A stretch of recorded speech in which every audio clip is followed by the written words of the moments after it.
1 year as a gangster's wife in exchange for her brother's life. Camille Vale never imagined her signature on a marriage contract would be worth more than her graduate degree. But when her younger brother faced 15 years in a Korean prison for a crime he didn't commit, she had no choice. Lucienne Vane offered salvation wrapped in chains. 1 year of marriage to Seoul's most dangerous heir, and Micah walks free. Now she lives in a penthouse that feels like a golden cage, married to a man whose love feels more like possession. Every touch burns. Every kiss demands surrender. And the worst part? She's starting to crave it. Follow this story to the end. Like and comment your city so I can see how far this tale travels. Rain clawed at the penthouse windows like something alive trying to get in. Camille stood in the center of Lucienne Vane's bedroom, wearing a silk robe that cost more than 6 months of her old rent, staring at her phone screen until the words blurred together. "Sis, they're letting me go tomorrow. I don't know what you did, but thank you. I love you." Her hands shook so badly she nearly dropped the phone. Micah was coming home. 22 years old, terrified, innocent, and finally free from a nightmare that had swallowed 3 months of his life. The Seoul police had arrested him outside a nightclub after a gang shooting left 2 men dead in an alley. Wrong place, wrong time, wrong face, and a security camera that barely captured anything except panic and blood. The prosecutors built their case on circumstantial threads and desperation. 15 years, they said, maybe more. Camille had flown to Korea with $12,000 in savings, a translation app, and absolutely no idea how to fight a legal system that had already decided her brother's guilt. Every lawyer she consulted gave her the same hollow smile. Every embassy official offered the same useless sympathy. She spent 2 months drowning in paperwork and bureaucracy, while Micah rotted inside a cell with men who spoke a language he didn't understand. Then Lucienne Vane walked into her life like a storm given human shape. She met him in a hotel bar in Gangnam. Not by accident. Nothing about Lucienne happened by accident. He appeared at her table just after midnight wearing a black suit tailored so precisely it looked like armor. Dark eyes that seemed to calculate every micro-expression on her face. A jawline that belonged in magazines. The kind of beautiful that made people nervous because beauty like that usually came with a price. "You're Camille Vale," he said in perfect English. Not a question. She looked up from her untouched whiskey. "Do I know you?" "No, but I know you." He sat down without asking permission. "Your brother is Micah Vale, 22, arrested on August 14th outside Club Exodus, currently being held at Seoul Detention Center awaiting trial for accessory to murder." Every muscle in Camille's body went rigid. "Who the hell are you?" "Someone who can help." Lucienne folded his hands on the table. "I can have your brother released within 72 hours. All charges dropped. Flight back to America fully arranged. He'll walk out of that prison like none of this ever happened." Camille's throat closed. "That's impossible." "Not for me." "Why would you help us? We're nobody." Lucienne smiled then, and it was the kind of smile that made her understand why prey animals froze instead of running. "Because I want something in return." Of course he did. Nobody offered miracles for free. "Money?" Camille asked. "I don't have much, but I can—" "I don't want your money." "Then what?" Lucienne leaned forward slightly. The bar lighting caught the sharp planes of his face. 1 year of marriage. You become my wife legally and publicly for 12 months. After that, you're free to leave with no strings attached. Your brother stays safe. You get your life back." Camille stared at him like he'd just suggested she cut off her own hand. "You're insane." "Probably." Lucienne didn't blink. "But I'm also the only option you have left." She wanted to throw her drink in his face, wanted to scream, wanted to tell him to go to hell. But Micah's face floated behind her eyes. Younger brother, art student, sweet kid who'd never hurt anyone in his life, now facing 15 years surrounded by violence he didn't understand. "Why me?" Her voice came out hoarse. "You could marry anyone." "True, but I want you. You don't even know me." "I know enough." Lucienne pulled a folder from inside his jacket and slid it across the table. Psychology, PhD student at Stanford, graduated undergrad summa cum laude, published 2 papers on trauma bonding and coercive relationships, no living parents, raised your brother alone since you were 19, You're intelligent, resilient, and brave enough to fly halfway around the world alone to fight a system designed to crush people like you. Camille's skin crawled. You investigated me. Thoroughly. That's invasive? Yes, but necessary. Lucien's expression didn't change. I need a wife for business and family reasons I won't explain right now. Most women in my world come with complications. You don't. 1 year, and we both get what we need. Camille's hands curled into fists. What you need is therapy, not a fake wife. Something flickered across Lucien's face. Amusement, maybe, or recognition. Perhaps, but therapy won't solve my immediate problem. He stood smoothly. You have 24 hours to decide. After that, the offer disappears, and your brother's trial proceeds as scheduled. He dropped a business card on the table and walked away without looking back. Camille sat frozen, staring at the card until the bartender asked if she needed anything else. She visited Micah the next morning. The detention center smelled like industrial cleaning solution and fear. Micah looked thinner than she remembered, shadows carved deep beneath his eyes. When he saw her through the plexiglass divider, he tried to smile. Hey, sis. Camille picked up the phone receiver with shaking hands. How are you holding up? I'm okay. He was lying. She could see it in every tense line of his body. The lawyer you hired says the trial might get moved up. That's good, right? Yeah, maybe. Camille swallowed hard. Micah, if I could get you out of here? Don't. His voice cracked. Don't sacrifice anything for me. I'll survive this. But he wouldn't. She could see it already. The way prison was eating him alive from the inside out. The way his hands trembled.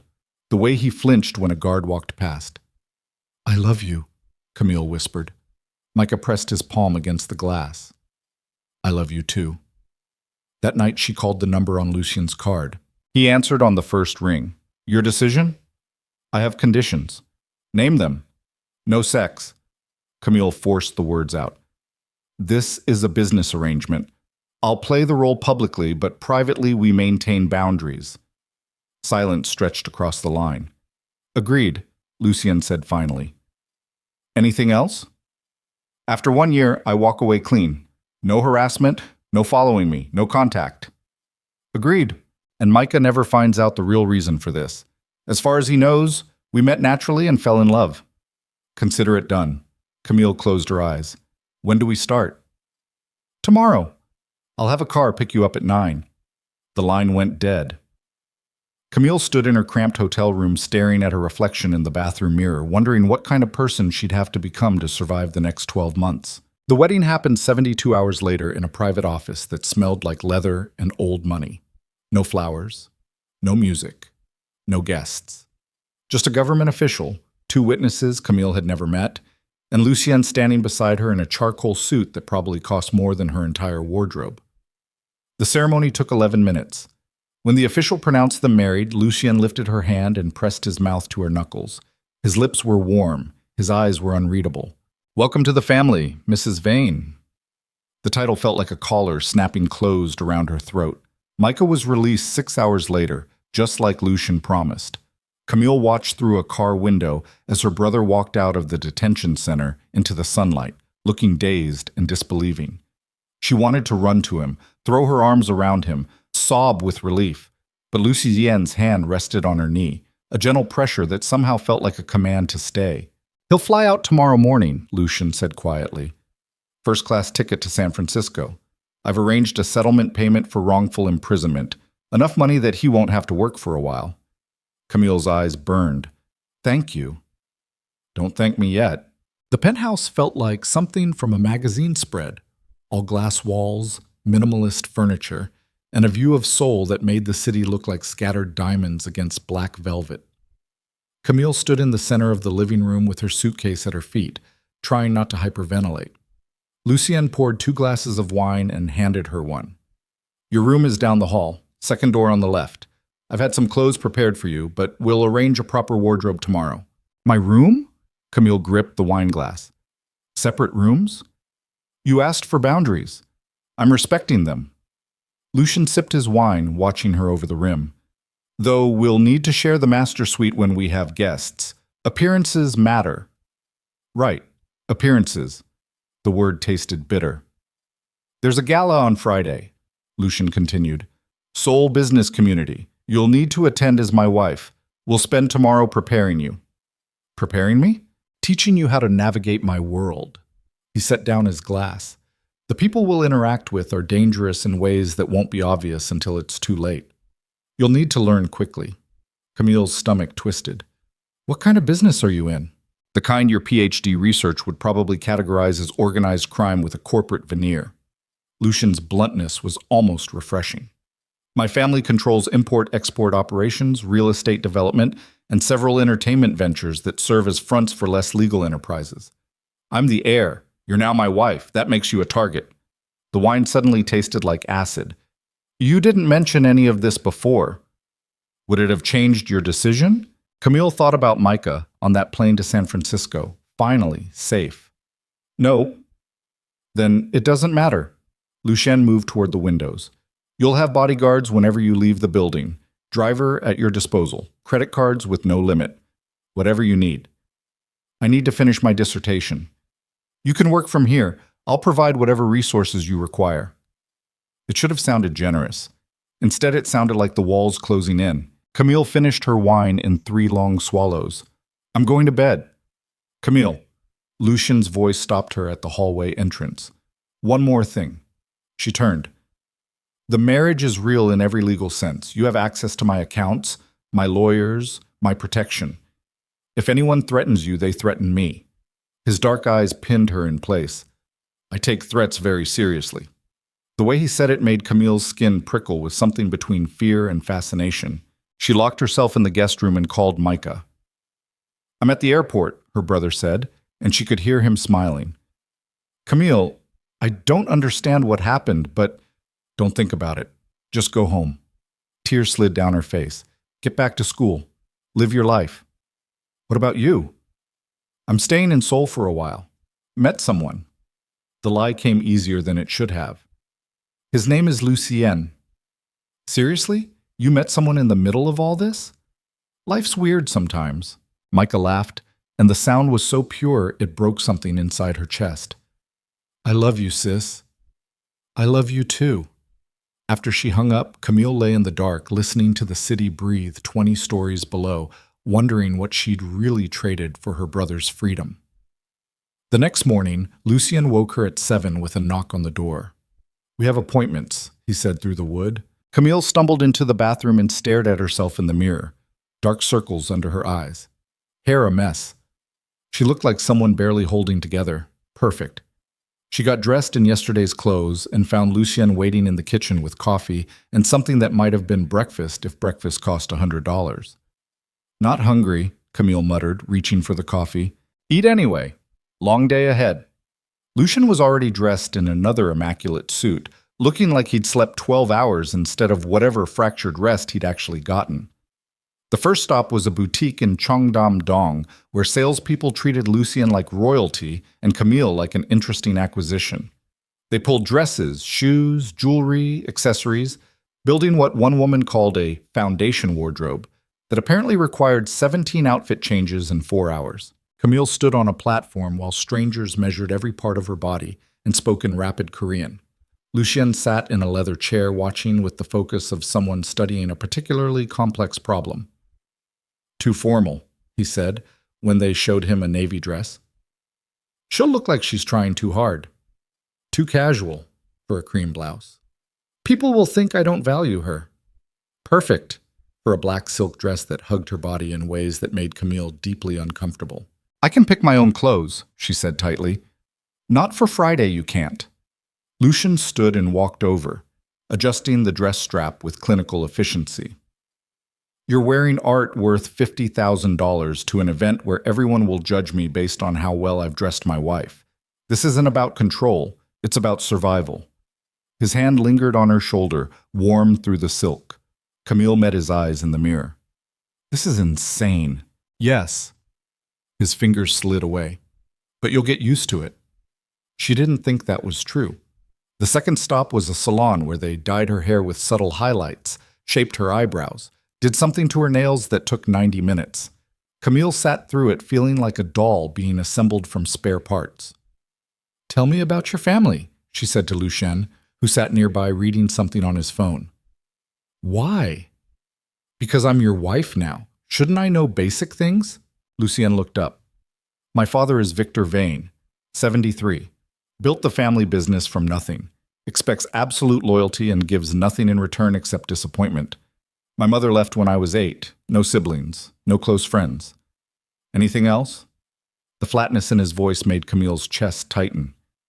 Your mother just left? She couldn't handle the life. Lucien returned to his phone. Some people aren't built for cages, even golden ones. Is that what this is? A cage? For you? Yes. He didn't look up. For me, I was born inside it. Something about his tone made Camille want to reach across the space between them, but she didn't. The third stop was Lucien's office, a steel and glass tower in Gangnam where everyone moved aside when he walked through. They took a private elevator to the top floor where his office overlooked the entire city. Sit, Lucien said, gesturing to a chair across from his desk. Camille sat. He pulled a folder from a drawer and slid it toward her. Dossiers on the 15 most important people you'll meet Friday. Study them. Memorize names, faces, business connections, who's trustworthy, who's dangerous, who's both. She opened the folder. Photographs stared back at her. Men and women in expensive clothes with smiles that didn't reach their eyes. This is James Park, Lucien said, pointing to the first photo. Owns half the nightclubs in Itaewon. Killed his business partner 10 years ago and made it look like suicide. Extremely polite, extremely lethal. He'll ask about your research, show interest, but don't share specifics. Why not? Because information is currency in my world, and you have exactly none to trade. Camille flipped to the next photo. A woman this time, 50s, elegant. Soo-min Choi, Lucien continued, real estate developer, also runs Seoul's most sophisticated money laundering operation. She'll compliment your dress and try to figure out where you came from. Be vague. How vague? Vague enough that she thinks you're hiding something important. Mystery makes you interesting. Being obviously ordinary makes you a weakness someone will exploit. The next hour passed in a blur of names and warnings. By the end, Camille's head pounded and her notes looked like a conspiracy theory. This is too much, she said. You'll manage. Lucien closed the folder. You're smarter than most people in that room. Use it. What if I mess up? Then I'll handle it. He said it like a fact. That's why you have me. The certainty in his voice should have been comforting. Instead, it felt like another chain clicking into place. That evening, they ate dinner in the penthouse. Some elaborate meal prepared by a private chef who disappeared before Camille could thank her. Lucien asked about her dissertation. She asked about his childhood. They circled each other verbally like strangers trying to figure out if the other person might suddenly pull a knife. Why did you really choose me? Camille asked over dessert. Lucien set down his fork. I told you, you fit my requirements. Bullshit. There are thousands of women who fit whatever requirements you think you have. Why me specifically? He was quiet for a long moment. You're different. How? Most people are easy to predict. You're not. He met her eyes. I find that interesting. It wasn't an answer, but it was the closest thing to honesty she'd gotten from him. What happens if I fail? Camille asked. If I can't do this? You won't fail. How do you know? Because you flew to another country with almost no money and no connections to fight for your brother. That kind of courage doesn't disappear just because the circumstances changed. Lucien stood, gathering dishes. Get some rest. Tomorrow we practice. Practice what? Being in love. He carried plates toward the kitchen. People need to believe this is real, or the whole arrangement falls apart. Camille watched him go, wondering if anything about this situation would ever feel less surreal. The next 3 days blurred together. Lucien taught her how to walk beside him without looking subservient, how to smile at strangers while revealing nothing, how to deflect personal questions, how to make physical contact look natural when every instinct screamed to maintain distance. Hand on my arm, Lucien instructed during one practice session. Not clutching, resting, like you're comfortable. Camille placed her hand on his forearm, his muscles tensed beneath her palm. Relax, she muttered. I am relaxed. You feel like granite. That's just how I'm built. but something in his voice sounded almost amused. They practiced walking through the penthouse together, Lucienne adjusting her posture, her pace, the angle of her head. It felt like learning choreography for a performance she never auditioned for. "What if someone asks how we met?" Camille asked. "Hotel bar. You were drowning your sorrows. I bought you a drink. We talked all night. Love at first sight." Lucienne stopped walking. "Cliché, but believable. No one will buy that you fell in love at first sight." "Why not?" "Because you're—" She gestured vaguely at all of him. "You, rich, powerful. You could have anyone. And I chose you." Lucienne moved closer. "That's the part that makes it believable. Powerful men often choose women who challenge them. You challenge me. I barely talked to you." "Exactly." He reached out and tucked a strand of hair behind her ear, the gesture so casual it felt rehearsed. Probably was. "Perfect. Do that thing with your eyes." "What thing?" "That annoyed glare. It makes the attraction more believable." Camille wanted to punch him. Instead, she glared. Lucienne smiled. "Beautiful." Friday arrived with storm clouds. Camille spent 2 hours getting ready. Makeup artist, hairstylist, the black silk dress that cost more than a semester of tuition. When she finally looked at herself in the full-length mirror, she barely recognized the woman staring back. Lucien appeared in the doorway wearing a tuxedo that made him look like violence wrapped in elegance. "Ready?" he asked. "No." "Good. Fear makes you sharp." He offered his arm. "Remember, you're my wife. That means you're untouchable. Act like it." The gala was held in a hotel ballroom that looked like someone had weaponized luxury. Crystal chandeliers, string quartet, women in gowns that probably had their own insurance policies, men who smiled with teeth while their eyes calculated net worth and vulnerabilities. Camille held Lucien's arm and tried to remember how to breathe. "Victor Vane, my father." Lucien's voice was flat as they approached an older man holding court near the bar. Victor was handsome in that weathered way some men achieved. Silver hair, sharp features, eyes that missed nothing. He looked at Camille the way someone might examine produce at a market. "So this is the American." Victor's English was perfect. "Psychology student, I'm told." "PhD candidate," Camille corrected before she could stop herself. Victor's eyebrows rose. "Intelligent, good. Lucien needs someone who can think." He sipped his whiskey. "Tell me, what does a psychology expert make of my son?" The question felt like a trap. "I think he's more complicated than he appears." Diplomatic answer. Victor smiled without warmth. "Let's hope you survive finding out how complicated." Lucien's hand tightened on Camille's waist. "We should circulate."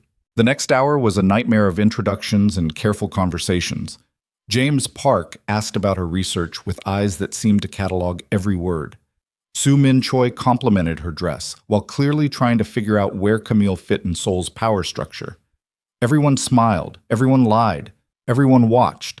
Camille felt like prey surrounded by predators wearing evening wear. "You're doing well," Lucien murmured during a rare quiet moment. "I feel like I'm drowning." "That's normal." His hand rested at the small of her back. Another hour. But 20 minutes later, everything shattered. A woman approached them near the windows, early 30s, stunning, wearing red like war paint. She looked at Lucien with something raw and broken in her eyes. "Serafina." Lucien's voice went cold. "I didn't know you'd remarried." The woman's smile was all edges. "Congratulations." Camille felt tension pour off Lucien in waves. "Thank you."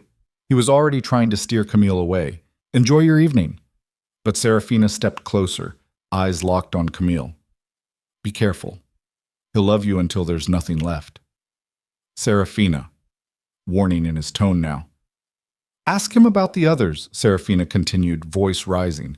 "Ask him what happened to the women before you." Security appeared from nowhere. 2 men in suits who flanked Serafina with polite but absolute firmness. "Time to go," one said quietly. Serafina laughed, a sound like breaking glass, as they escorted her toward the exit. Camille's blood felt ice cold.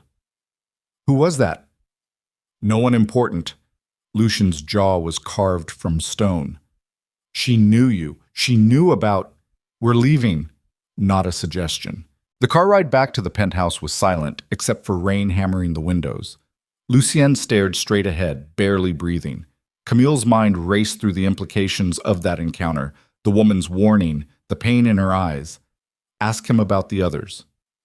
Inside the penthouse, Camille finally exploded. Who was she? Former fiancé. Lucien poured himself whiskey with shaking hands. Former fiancé who clearly still has feelings. Former fiancé who couldn't handle this life. What does that mean? Lucien drained his glass. It means she had a breakdown. Spent 6 months in psychiatric care. Now she shows up occasionally to remind me I'm poison. Camille's stomach dropped. What did you do to her? I loved her. The words came out hollow. Apparently that was enough. Lucien, boom, there were others before her. He poured another drink. 3 almost fiancés. One disappeared in the middle of the night. One forgot who she was outside of me. One tried to kill herself. He met Camille's eyes. I told you I was interesting. I never said I was safe.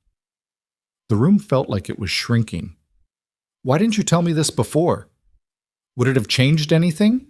Yes, liar. Lucien moved closer. Your brother needed saving.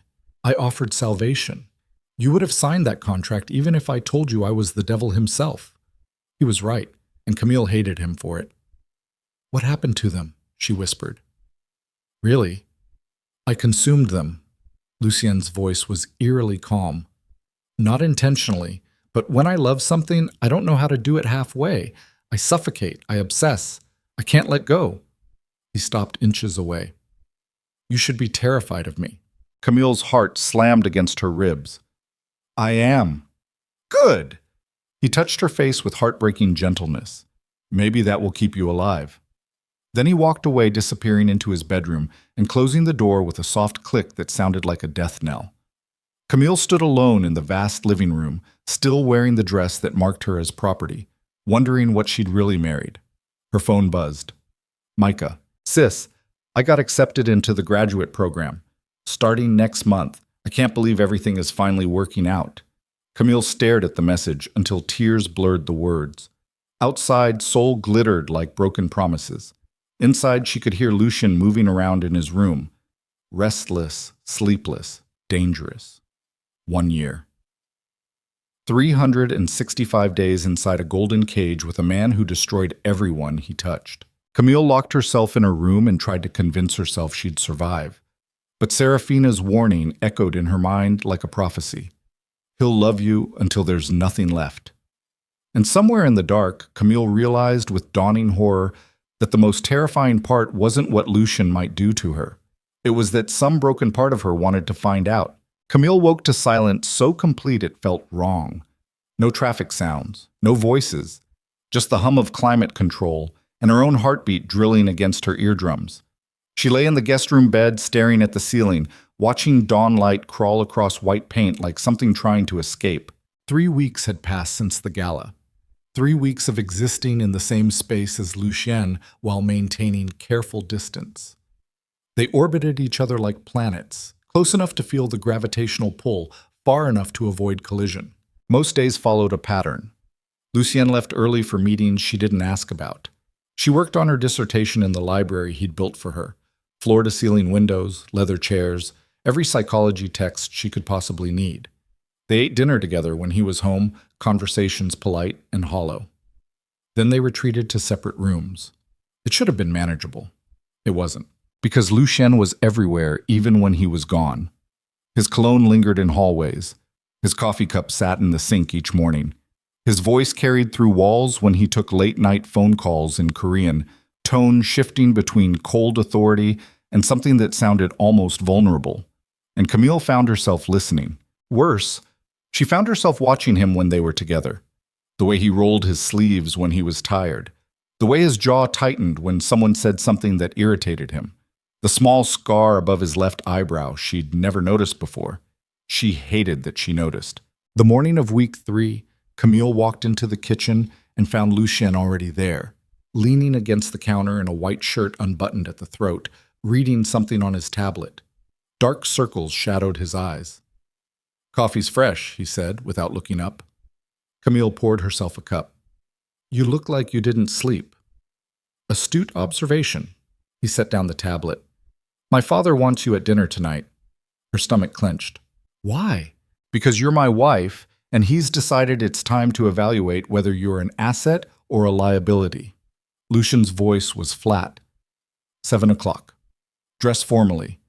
Don't mention your research unless he asks directly. Don't discuss American politics. I'm not an idiot. I know that. He finally looked at her. But Victor has a talent for making intelligent people feel stupid. I'm trying to prepare you. Something in his tone made Camille soften slightly. What's he really like? Lucienne was quiet for a moment. Imagine someone who sees people as chess pieces. Now imagine that person raised a son to be his most valuable piece. Now imagine what happens when that son refuses to be moved. You refuse? Every chance I get. A ghost of a smile. Drives him insane. Good, Camille said before she could stop herself. Lucien's expression shifted. Surprise maybe, or something warmer. Then his phone buzzed and the moment shattered. He glanced at the screen and his entire posture changed, going rigid. I need to go. What's wrong? Nothing you need to worry about. He grabbed his jacket. I'll be back by 6. Be ready. He was gone before she could respond. Camille spent the day trying to work on her dissertation and failing spectacularly. Her research focused on trauma bonding in coercive relationships, the psychological mechanisms that kept victims attached to their abusers. She'd chosen the topic because it felt important, because understanding could maybe help people escape. Now she lived inside a textbook case and couldn't see the exit signs. Around 4 o'clock, her phone rang. Unknown number. Hello? Is this Camille Vale? A woman's voice, Korean accent, nervous. Yes, who is this? My name is Dr. Han Min-ji. I was Serafina's therapist after... A pause. After she left Lucian Vane, Camille's blood went cold. How did you get my number? Serafina gave it to me. She saw you at the gala. She's worried about you. I don't need... Please, just listen. Dr. Han's voice dropped. I've treated 3 women who were involved with Lucian, all presented with similar symptoms. Dissociation, identity confusion, severe anxiety. They described a pattern of behavior that's clinically consistent with psychological manipulation. Camille's hands started shaking. He hasn't done anything to me. Yet. But he will. It's not intentional. I genuinely believe he doesn't understand what he's doing, but the outcome is the same. Papers rustled on the other end. He isolates. He overwhelms. He makes himself indispensable. And by the time you realize you've lost yourself, it's too late to remember who you were. Why are you telling me this? Because you're a psychology researcher. You understand these mechanisms intellectually. Maybe that will be enough to protect you. Dr. Han paused. Or maybe it will make it worse because you'll see it happening and be unable to stop it. I signed a contract, Camille heard herself say. 1 year, then I'm free. That's what they all thought. The line went quiet for a moment. My number will be in your call history. When you need help, and you will, please use it. The call ended. Camille stood in the library holding her phone, trying to breathe normally. Everything Dr. Han described, the isolation, the overwhelming presence, the slow erasure of self. She'd written about those exact patterns in her own research. She knew the warning signs, she knew the trajectory, and she was already halfway down it. The realization hit like a fist to the chest. She needed to move, do something, anything. She grabbed her bag and headed for the door. One of Lucian's bodyguards appeared immediately. Mrs. Vane, where are you going? Out. Mr. Vane instructed. I don't care what Mr. Vane instructed. Camille's voice came out sharper than intended. I'm taking a walk. The bodyguard's expression didn't change. I'll accompany you. No? I'm afraid that's not... Am I a prisoner here? Silence stretched between them. No, ma'am, the bodyguard said finally. But Mr. Vane will be informed of your departure. Fine, inform away. Camille made it 3 blocks before the panic attack hit. She ended up sitting on a bench in a small park, head between her knees, trying to remember how to pull air into her lungs. People walked past speaking Korean, living normal lives, completely unaware that she was drowning in the middle of their afternoon. Her phone buzzed. Lucian, where are you? She stared at the message. Part of her wanted to ignore it. Part of her wanted to throw the phone in the nearest trash can and keep walking until she hit the ocean. Instead, she typed back, "Park near the apartment. Needed air." 3 dots appeared immediately. Disappeared. Appeared again. "Stay there. I'm coming." 15 minutes later, Lucien's car pulled up to the curb. He climbed out looking like he'd run the entire way despite clearly having driven.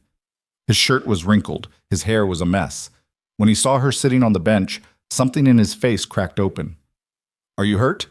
He crossed the distance between them in seconds. "No." "Then why?" He stopped, looked at her more carefully. "You're pale." "I'm fine." "You're lying."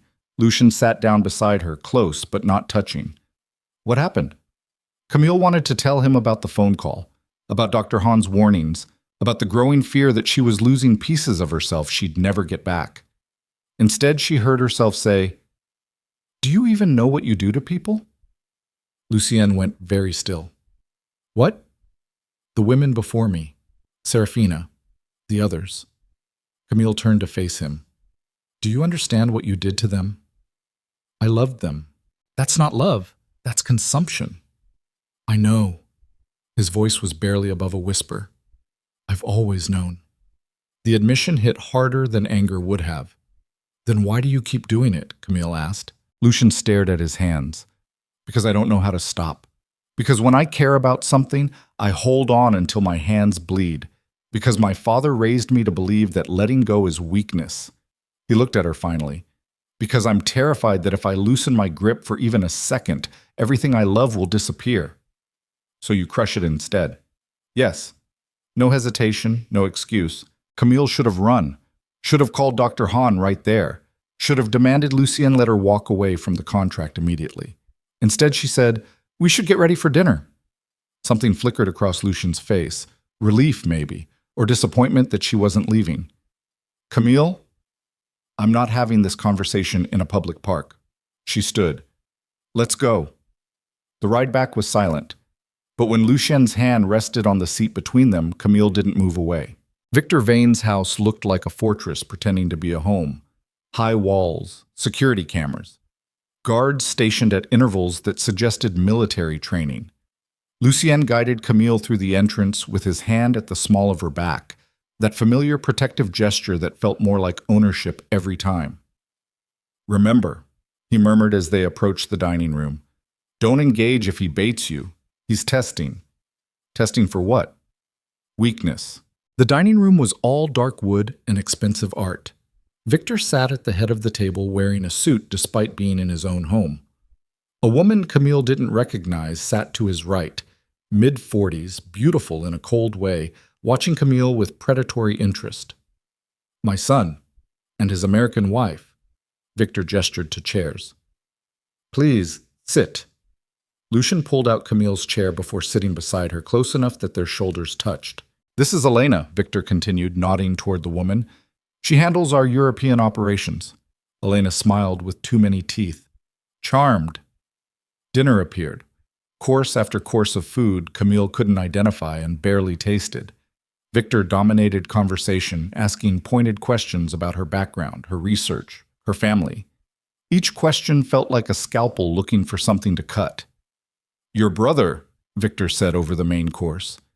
"He had legal troubles in Seoul, correct?" Camille's spine went rigid. "That was a misunderstanding. Resolved." "Indeed, quite expensively resolved, I'm told." Victor sipped his wine. "My son has expensive tastes in wives." "Father," Lucien's voice carried warning. "What?" "I'm simply stating facts." Victor's eyes never left Camille. "Tell me, Mrs. Vane, what exactly do you bring to this marriage besides a brother who needed rescuing?" The table went silent. Camille felt Lucien tense beside her, felt Elena watching with anticipation, felt every instinct screaming to look down, back off, submit. Instead, she met Victor's gaze directly. Intelligence, education, and apparently the ability to tolerate your son's company, which seems to be a rare quality. Elena choked on her wine. Victor's expression didn't change for 3 long seconds. Then slowly, impossibly, He smiled. Perhaps Lucian chose better than I thought. He raised his glass. To family. The rest of dinner passed in slightly less hostile territory, but Camille could feel undercurrents she didn't understand. Looks exchanged between Victor and Elena, tension in Lucien's shoulders that never fully released. After dessert, Victor invited Lucien to his study for brandy. The invitation didn't include Camille. "I'll wait in the car," she said. "Elena will keep you company." Victor's tone made it clear this wasn't a suggestion. Camille watched Lucien disappear into the study, then found herself alone in an ornate sitting room with a woman who looked at her like something to dissect.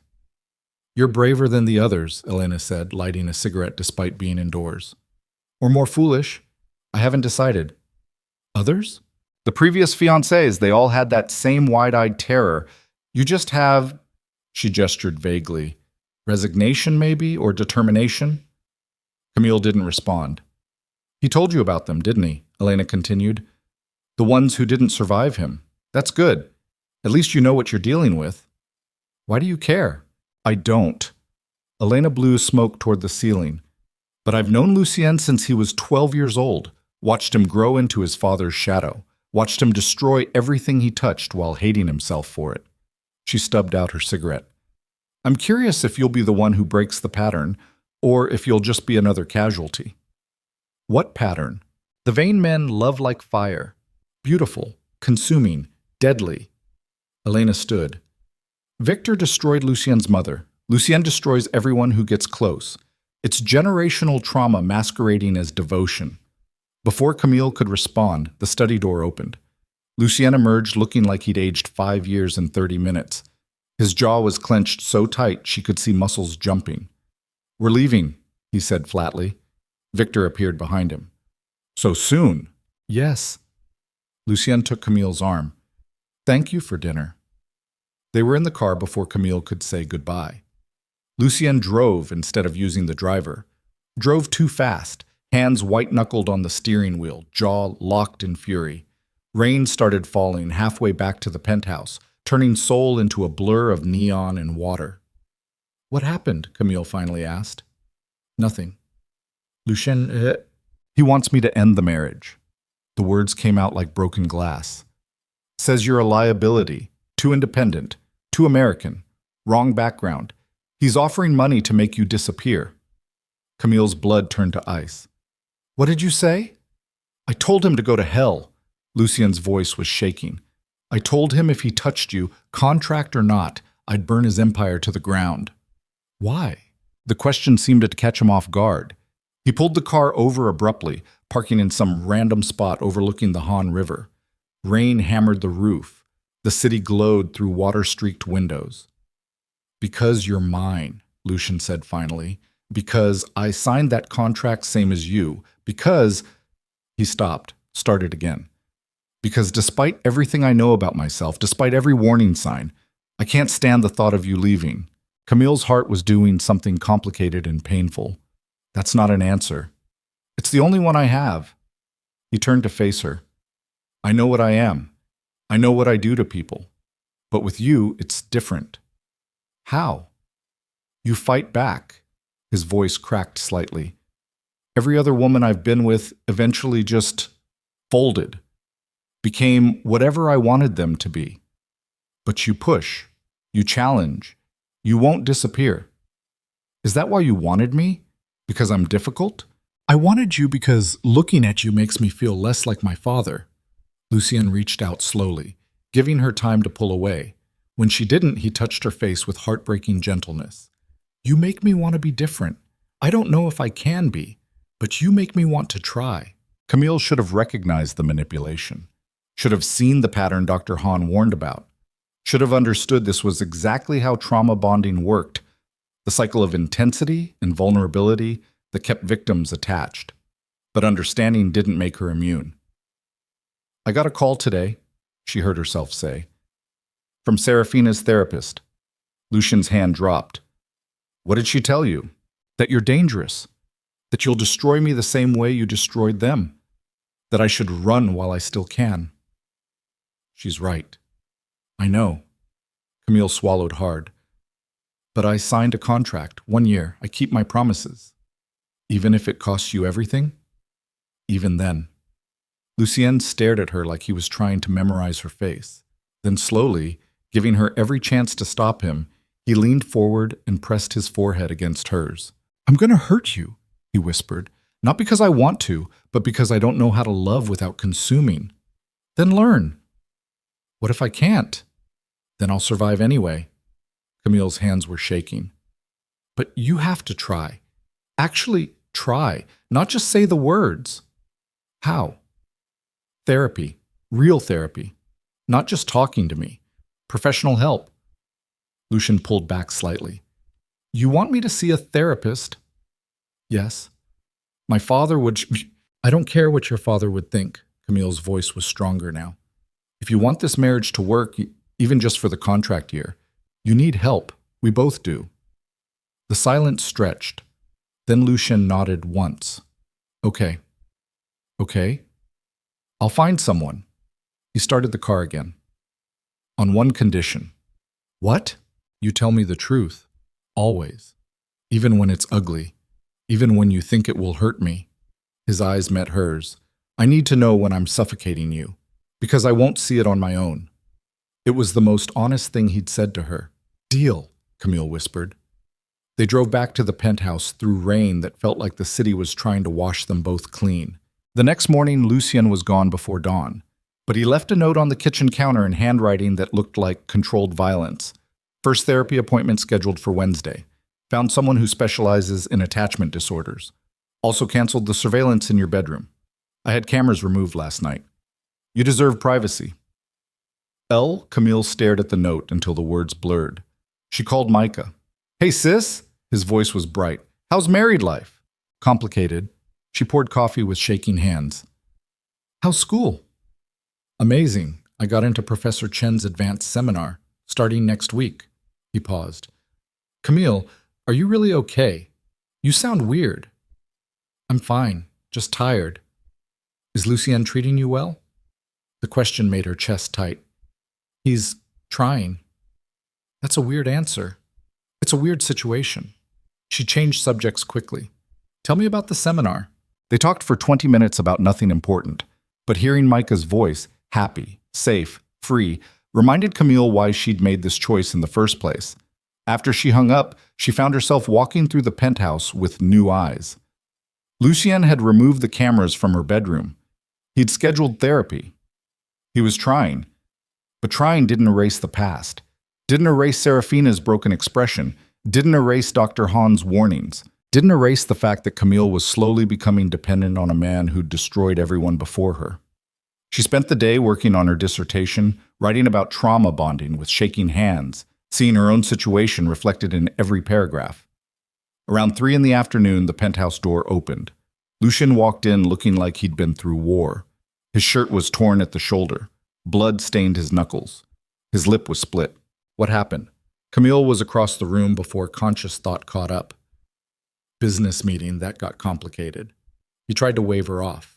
"I'm fine." "You're bleeding." "It's not mine."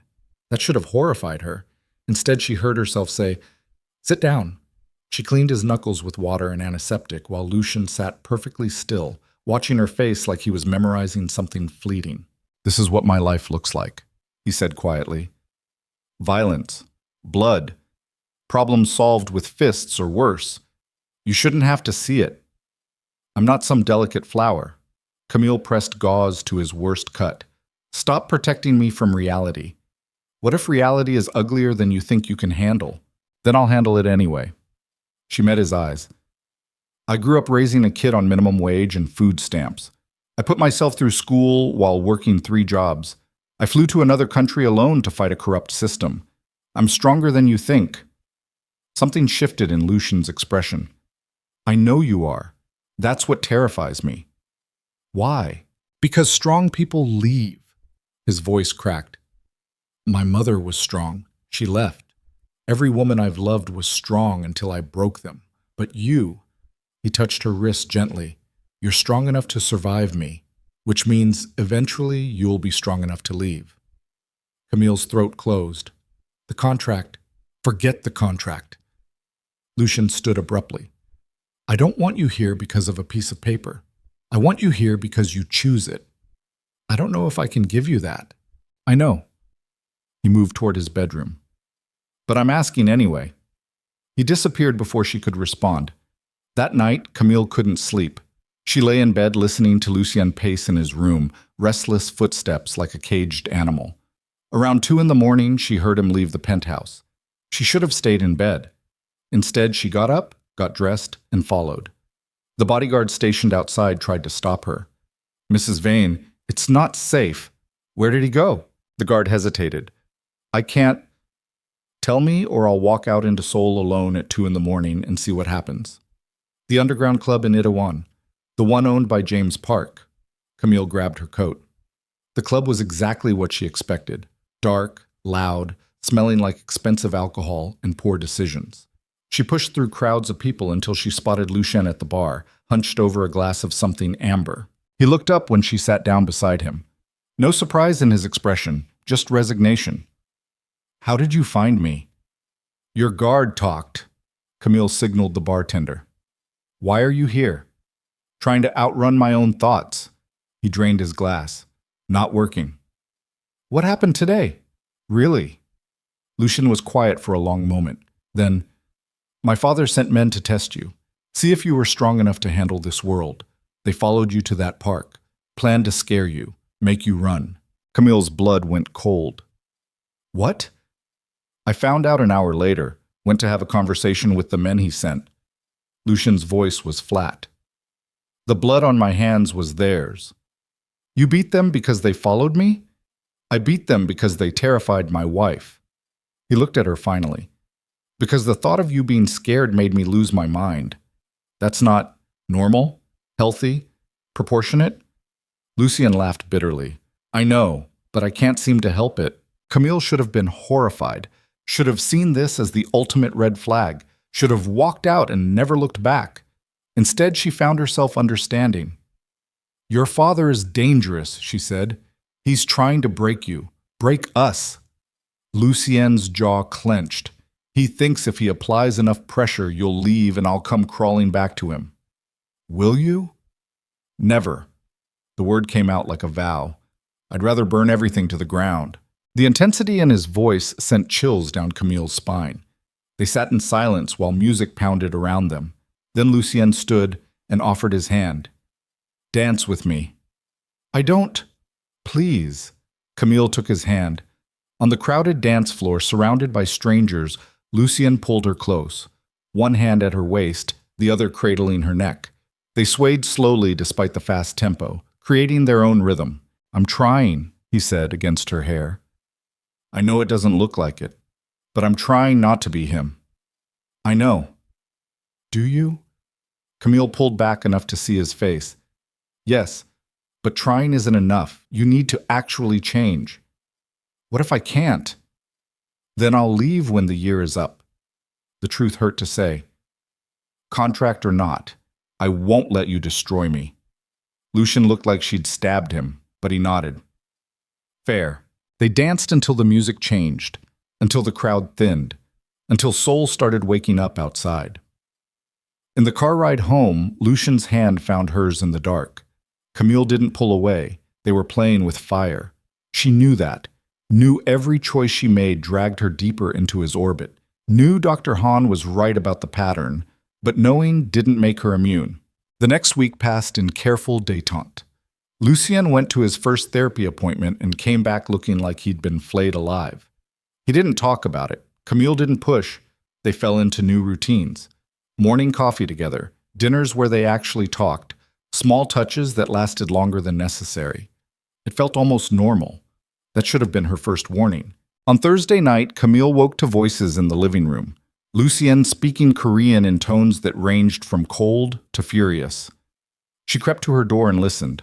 The conversation lasted 15 minutes, then silence.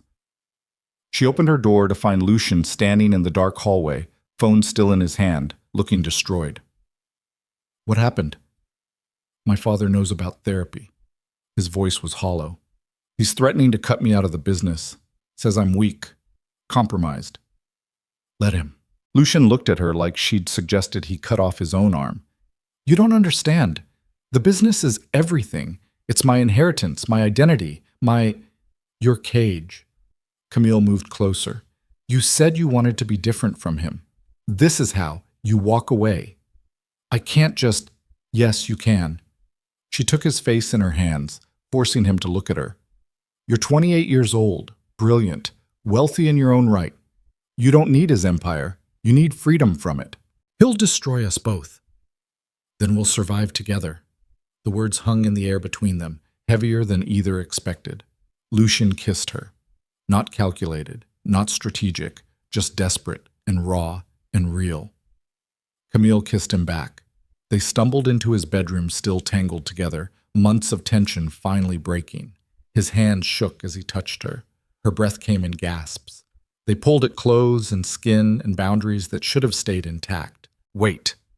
Lucien pulled back, breathing hard. The contract. We agreed no... I don't care about the contract. Camille's voice was wrecked. I care about this. You'll regret it. Probably. She kissed him again. But that's my choice. What happened next felt like falling and flying at the same time. Afterward, they lay tangled in sheets while Seoul glowed outside the windows. Lucien traced patterns on her shoulder blade, like he was trying to memorize her through touch. This changes everything, he whispered. I know. You should run. I know that too. He pulled her closer. But you're not going to. No. Camille turned to face him. But if you hurt me, I will. Eventually. His honesty was brutal. But I'll try not to. It was the best promise he could give. Camille fell asleep in his arms, wondering if trying would be enough. She woke to chaos, gunfire, screaming alarms. Lucien throwing himself over her body, shielding her from something she couldn't see. Bathroom, now! His voice was command, not request. Camille scrambled across the floor while bullets shattered windows. The world had become noise and terror and breaking glass. Lucien shoved her into the marble bathroom and locked the door. Stay here. Don't open this for anyone except me.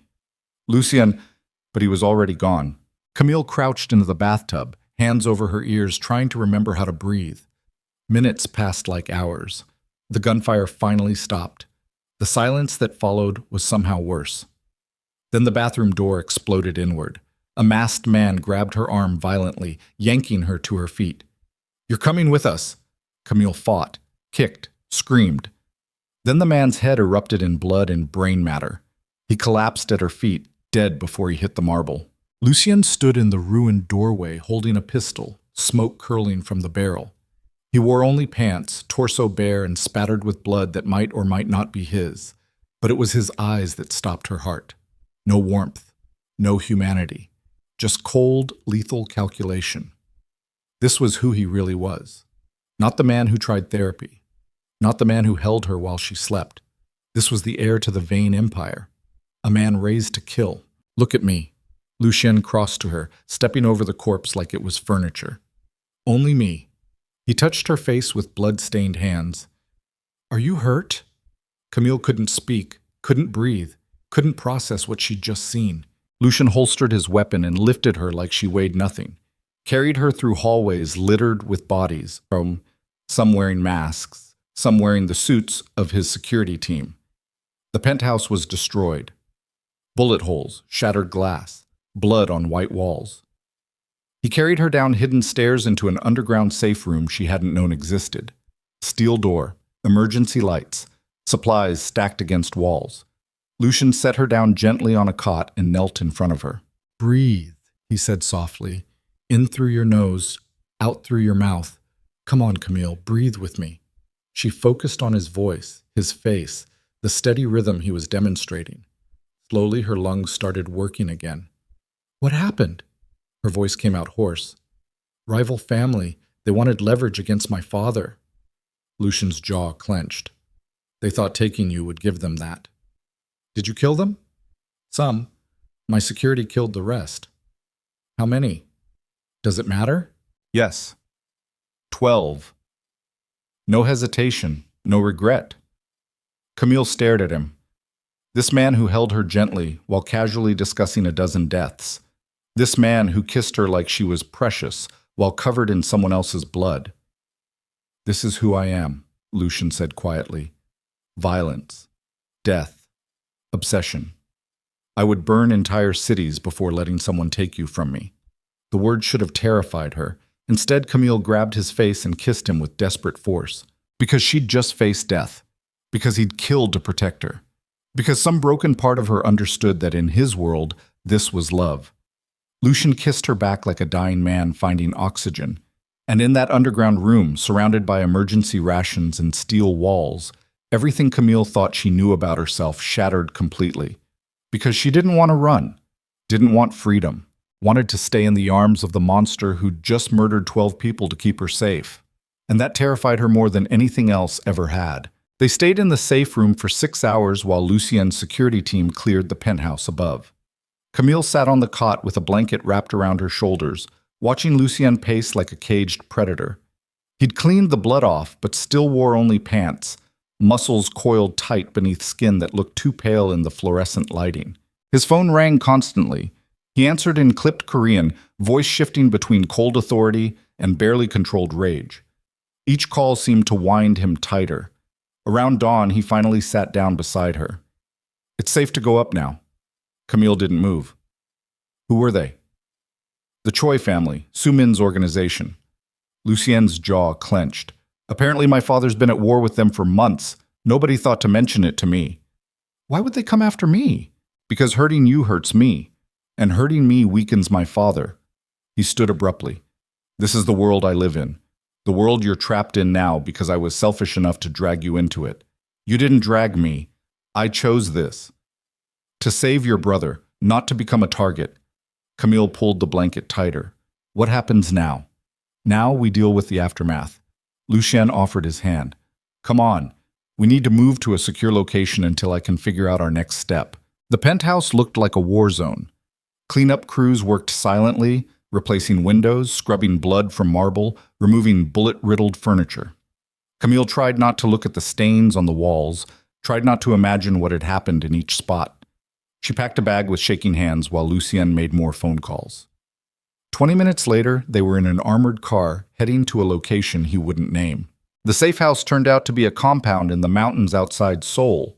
High walls, armed guards, sophisticated security systems.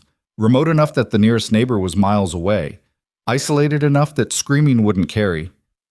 Camille tried not to think about that implication.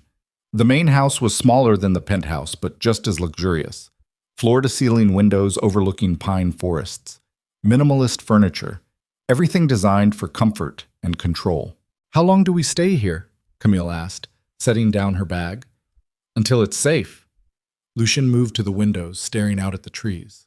"Could be days. Could be weeks. I have classes. My dissertation defense is in 3 months. I'll arrange everything remotely." He turned to face her. "I know this isn't what you signed up for." "You keep saying that." Camille's voice came out sharper than intended. "Like I'm some fragile thing that's going to break the second things get hard. 12 people died last night." "I know. I watched you kill one of them." Lucien flinched. "And you're not running. That's what worries me." "Why?" "Because you should be." He crossed the room slowly. "Because a normal person would be horrified, traumatized, demanding I end the contract immediately." "Maybe I'm not normal. Or maybe you're experiencing Stockholm Syndrome and I'm too selfish to stop it." The accusation hung in the air like smoke. Camille stood. "Don't do that." "Do what?" "Decide what I'm feeling. Pathologize my choices because they don't fit your narrative." Her hands curled into fists.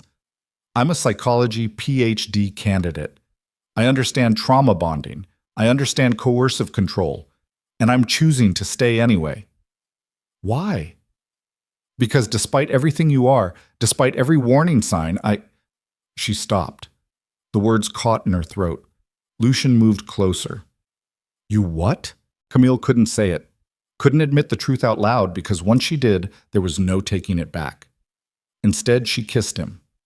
Lucien responded immediately, hands tangling in her hair, backing her against the wall. The kiss tasted like desperation and poor decisions, like choosing to stay in a burning building because at least the fire kept you warm. They made it to the bedroom still half-dressed, still tangled together, still refusing to acknowledge what was actually happening between them. Afterward, Camille lay staring at the ceiling while Lucien traced lazy patterns on her hip. "This isn't going to end well," he said quietly. "Probably not. You should hate me." "I know." "But you don't." Camille turned to face him. "No, I don't." Something vulnerable flickered across Lucien's face. Then his phone buzzed and the moment shattered. He read the message and his entire body went rigid. "What is it?" "My father wants to meet." Lucien's voice was flat. "Both of us. Tonight. Is that safe?" "No." He sat up. But refusing would be worse. They drove to Victor's house as sunset bled across the mountains. Lucien was silent the entire way, jaw clenched, hands white-knuckled on the steering wheel. Camille watched him from the passenger seat, seeing the weight of generations pressing down on his shoulders. Victor waited in his study, all dark leather, and expensive whiskey, and walls lined with books that probably had never been read. He looked at Camille the way someone might examine a particularly interesting insect. "Mrs. Vane, I'm glad you survived the attack." "Are you?" Camille kept her voice level. "Of course. Dead wives create complications." Victor poured 3 glasses of whiskey.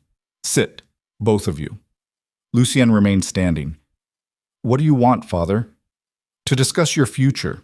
Our future." Victor handed Camille a glass. "The Choi family declared war because they see weakness. They see my heir wasting time with therapy and marriage counseling while our empire crumbles." "The empire isn't crumbling," Lucien said coldly. "Not yet.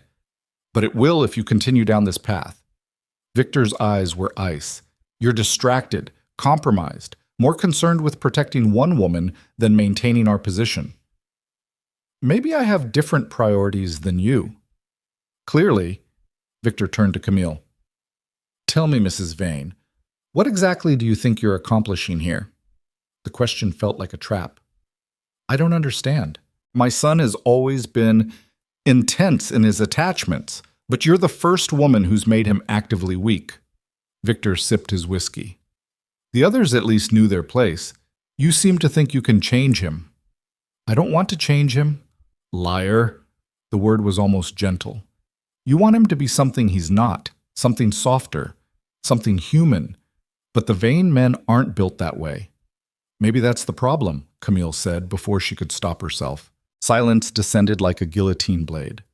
Victor set down his glass very carefully. "Excuse me? You raised your son to be a weapon. Then you act surprised when he destroys everything he touches." Camille's voice was shaking, but she couldn't stop now. "Maybe if you'd raised him to be a person instead of an asset, he wouldn't need therapy to figure out how to love without suffocating." Lucien grabbed her arm. "Camille, no." She pulled free. "I'm done being polite to people who treat humans like chess pieces." Victor studied her for a long moment. Then impossibly, he smiled. "Elena was right. You are different." He moved to his desk and pulled out a folder. "Which makes this more difficult than I anticipated." "Makes what difficult?" Lucien's voice carried warning. Victor slid the folder across the desk. "Open it." Lucien didn't move. Camille reached for the folder instead. Inside were photographs, surveillance photos. Her and Lucien at the hotel bar where they first met, her visiting lawyers in Seoul, her at the detention center, and one more photo that made her blood turn to ice. Micah, sitting in a coffee shop in San Francisco, recent, maybe yesterday. "What is this?" Camille's voice came out hoarse. "Insurance," Victor said calmly. "Your brother is being monitored 24 hours a day. If anything happens to me, if Lucien continues to defy me, if you become more trouble than you're worth, accidents happen." The world tilted sideways. "You're threatening my brother?" Camille couldn't breathe properly. "I'm simply clarifying the situation." Victor's expression didn't change. "You wanted to know what you're accomplishing here? You're keeping your brother alive. As long as you continue to play your role, he remains safe." "You son of a—" Lucien lunged forward. Security appeared from nowhere, blocking his path. 3 men who moved with military precision. "Sit down, Lucien." Victor's voice was steel.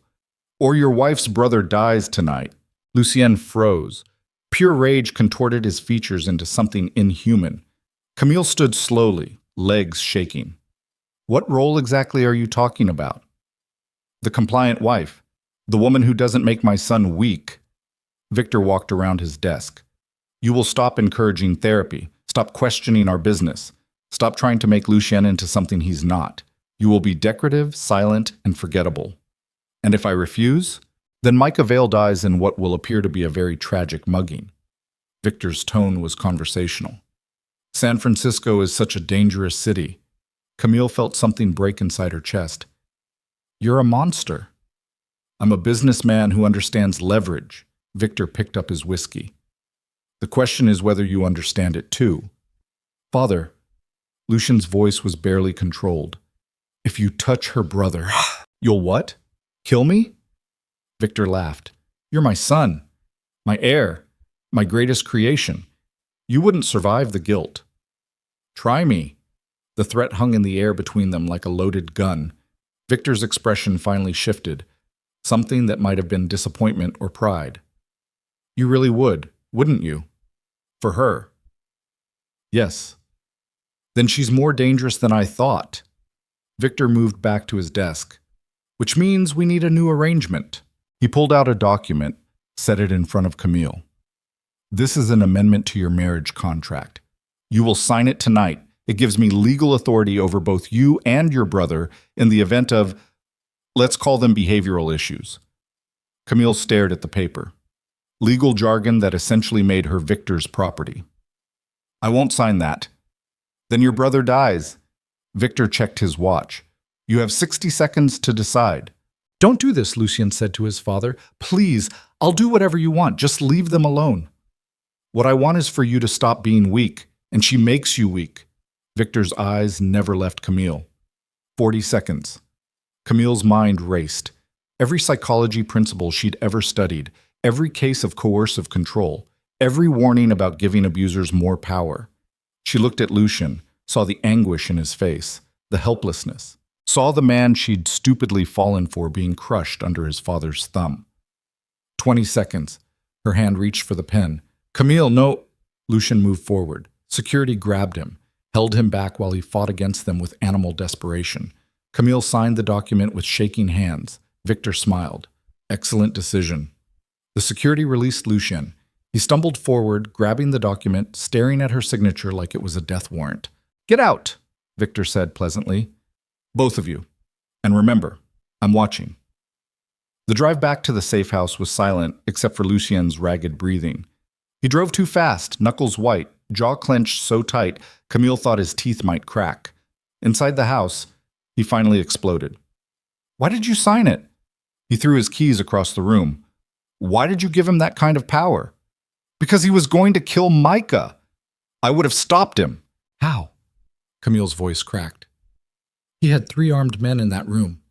He has people watching my brother across an ocean. How exactly would you have stopped him? Lucien punched the wall hard enough to crack plaster. Blood welled on his knuckles. This is my fault. His voice was wrecked. I brought you into this. I made you a target. Stop. Camille crossed to him. This isn't about blame. This is about survival. You gave him legal control over your life. To keep Micah safe. I'd do it again. Lucien looked at her like she'd stabbed him. You don't understand what you've done. My father doesn't make empty threats. That contract means if you step out of line, he can destroy everything you love, including your brother, including your future. Then I won't step out of line. You can't sustain that. You're not built to be silent and compliant. Then I'll learn. Camille took his bloodied hands. I survived poverty. I survived losing my parents. I survived watching my brother face 15 years in prison. I'll survive this too. At what cost? Whatever it takes. Lucien pulled away, walked to the window, stared out at darkness. I should let you go, he said quietly. Honor the original contract. Give you freedom even if it destroys me. You can't, not anymore. Your father made sure of that. Then I've trapped you. We trapped each other. The words settled between them like ash. Camille moved behind him, wrapped her arms around his waist, felt him trembling with rage or grief or both. I hate him, Lucian whispered. I hate what he's done to us. I know. I want to kill him. I know that too. They stood like that for a long time while the night deepened outside. Finally, Lucien turned in her arms, looked at her with eyes that held too much pain. I'm going to fix this, he said. How? I don't know yet, but I will. He touched her face gently. I promise you, whatever it takes. Camille wanted to believe him, wanted to think love and determination could overcome generational trauma and criminal empires, but she'd studied enough psychology to know that promises made in desperation rarely held. That night, she lay awake while Lucien slept fitfully beside her. His phone sat on the nightstand, screen lighting up periodically with messages he didn't answer. Around 3 a.m, curiosity won. Camille picked up the phone, tried his passcode. His birthday, easy guess. The phone unlocked. She shouldn't have looked, should have respected his privacy, should have trusted him. But Victor's words kept echoing in her mind. The others at least knew their place. She opened his messages. Most were business, deals, shipments, things she didn't understand and didn't want to. Then she found a thread with Elena. The messages went back months. Before Camille, before the contract. Found her. Psychology student. Perfect profile. Are you sure about this? The last one barely survived. This one's different, stronger, she'll last longer. What happens when she figures it out? She won't, not until it's too late. Camille's hands started shaking. She scrolled up, found more messages, photos of her, at Stanford, at her apartment, walking to class, research reports, psychological evaluations, details about her childhood, her trauma, her vulnerabilities. Everything carefully analyzed and weaponized. And finally, the message that made the world stop spinning, target acquired, beginning approach phase, father approves the selection. This one should successfully breed without psychological deterioration. The phone slipped from Camille's hands. Breed, selection, target. Every word was a knife. She stood on shaking legs, backed away from the bed, from Lucien sleeping peacefully like he hadn't orchestrated her entire life. The bathroom. She made it to the bathroom before vomiting. None of it had been real. Not the chance meeting at the hotel bar. Not his interest in her specifically. Not the contract offered out of nowhere.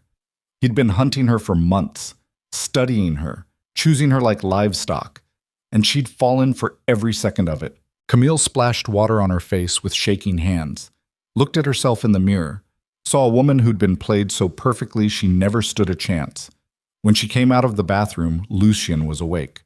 He took one look at her face and knew. You looked at my phone. It wasn't a question. Camille laughed, a sound like breaking glass. Target acquired. That's what you called me. A target. Lucien sat up slowly. I can explain. You've been watching me for months, planning this, every detail calculated. Her voice was eerily calm. The hotel bar wasn't chance. You engineered the entire meeting. Yes. The admission was worse than any lie. Why? Camille's voice cracked. Why me specifically?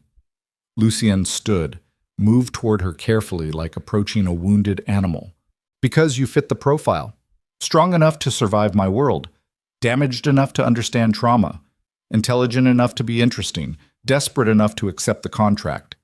He stopped a few feet away.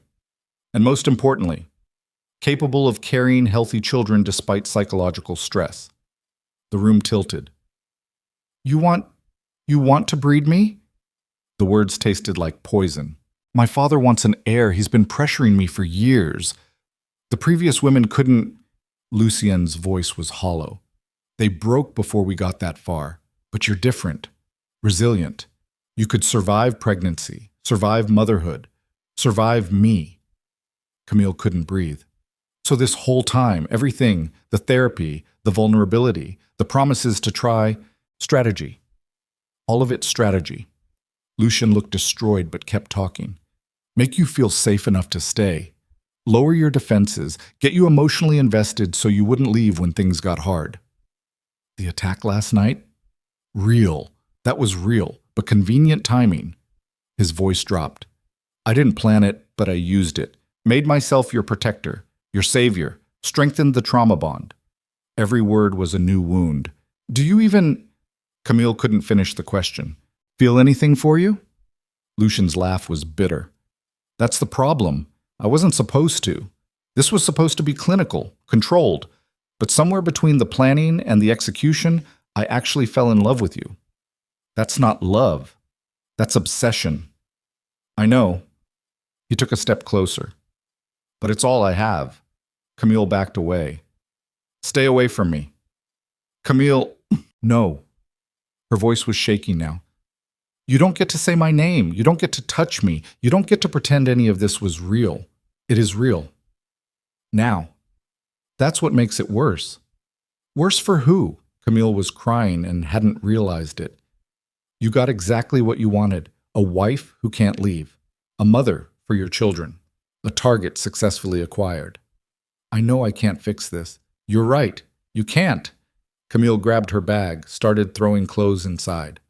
I'm leaving. Your brother will die if I leave. I know. Your father made that very clear. She zipped the bag with shaking hands. So I'll stay in the contract. Play the role.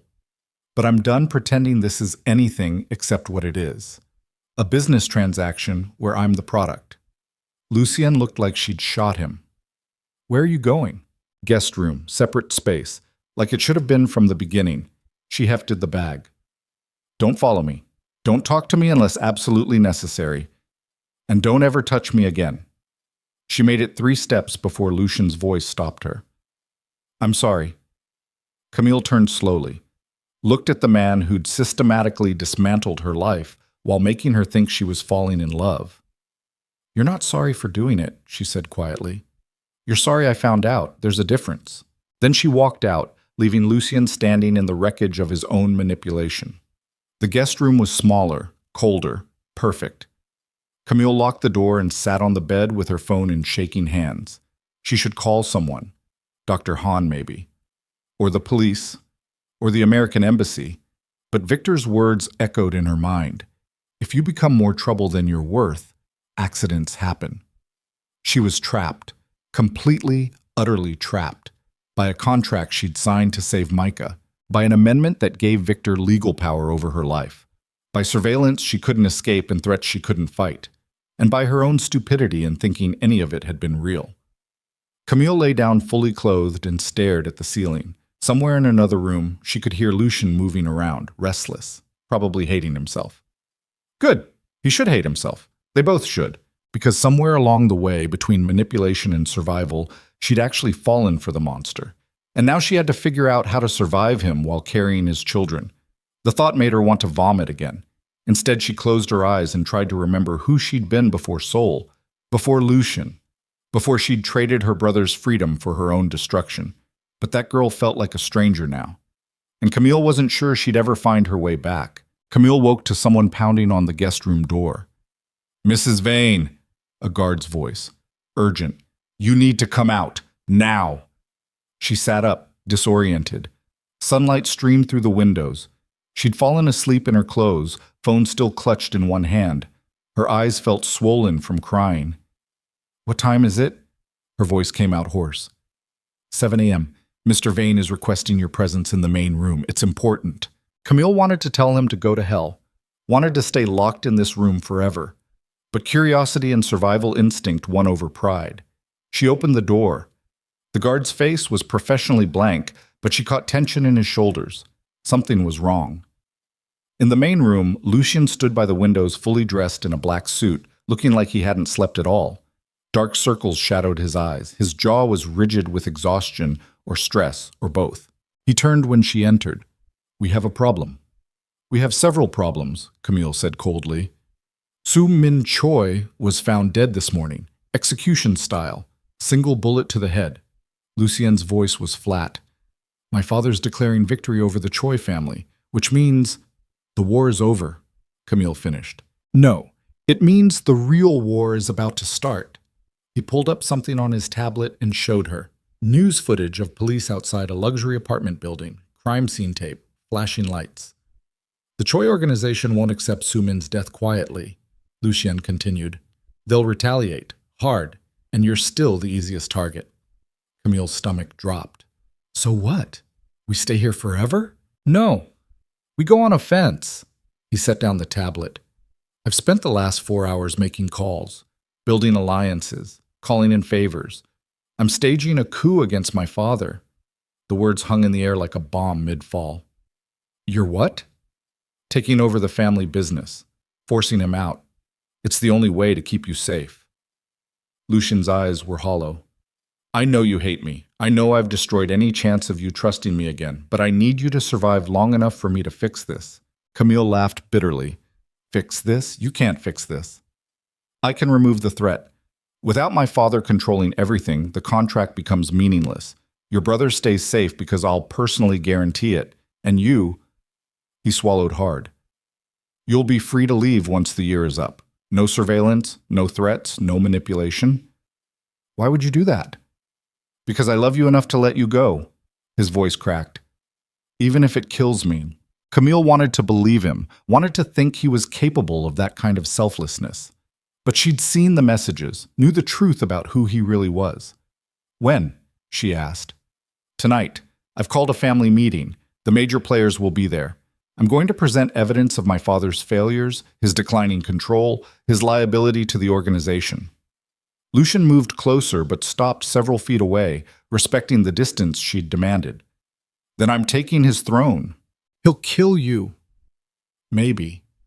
But if I succeed, you're free, truly free. And if you fail, then we're both dead. He said it calmly, like discussing weather. Which is why I need you there. Camille's blood went cold. Why? Because the organization respects strength, and you standing beside me shows I'm strong enough to keep you despite everything. Lucien's jaw clenched. I know it's asking too much. I know you owe me nothing, but I'm asking anyway. Every instinct screamed at her to refuse, to let him face his father alone, to watch the vain empire tear itself apart from a safe distance. But Micah's face floated behind her eyes. Her brother was only safe as long as the power structure held. If Lucien failed and died, Victor would have no reason to keep Micah alive. What do I have to do? She heard herself ask. Relief flooded Lucien's features. Just stand next to me. Look like you belong there. You don't have to speak. Don't have to defend me. Just be present. Fine. Camille? Don't. She held up a hand. Don't thank me. Don't apologize again. Don't pretend this changes anything between us. I'm doing this to survive, that's all. Pain flickered across his face, but he nodded. Understood. The rest of the day passed in terrible preparation. Lucien made calls while Camille sat in the guest room trying to process everything. Around noon, a stylist arrived with dresses and makeup. The woman worked in silence, transforming Camille into something that looked powerful and untouchable. When she looked in the mirror, she barely recognized herself. The woman staring back wore a black dress that hugged every curve, diamond earrings that caught light like weapons, makeup that made her look both beautiful and dangerous. Her hair was pulled back severely. No softness, no vulnerability. She looked like someone who could stand beside a crime lord and not flinch. She looked like someone she hated. Lucien knocked on the door at 6. It's time. The drive to Victor's estate took an hour. Lucien drove himself this time, hands steady on the wheel despite what they were heading into. He'd given her a brief rundown of everyone who would be there. Family lieutenants, financial advisors, the heads of various operations, 20 people who held pieces of the empire. 20 people who would decide tonight whether Lucien lived or died. If things go wrong, Lucien said as they approached the gates, there's a panic button sewn into the lining of your dress. Left side, just above your hip. Press it and security will extract you immediately. What about you? Don't worry about me. That's not an answer. It's the only one I have. He pulled through the gates. Armed guards lined the driveway, more than Camille had seen before. Remember, you don't owe me loyalty. If I fail, you save yourself. Promise me. Camille looked at him, really looked at him. Saw the fear he was trying to hide, the resignation, the desperate hope that this insane plan might actually work. I promise, she lied. Inside, the house had been transformed into something that felt more like a courtroom than a home. The large dining room had been cleared of furniture, except for a long table where Victor sat at the head, Elena on his right. The others filled seats along both sides, men and women in expensive suits, all watching Lucien and Camille enter with predatory interest. James Park was there. Camille recognized him from the gala. Others she'd seen in the dossier Lucien made her memorize weeks ago, each one a killer hiding behind polished manners. Victor smiled when he saw them. "My son, how kind of you to join us." "We need to talk." Lucien's voice carried authority. "All of us." "Indeed we do." Victor gestured to two empty chairs at the opposite end of the table. "Please, sit." Lucien guided Camille to the chairs, his hand warm at the small of her back. They sat together, facing the assembled empire. Victor stood slowly. "My son has requested this meeting to discuss certain concerns about my leadership. I've agreed because transparency builds trust." He looked directly at Lucien. "The floor is yours." Lucien stood, pulled out a tablet.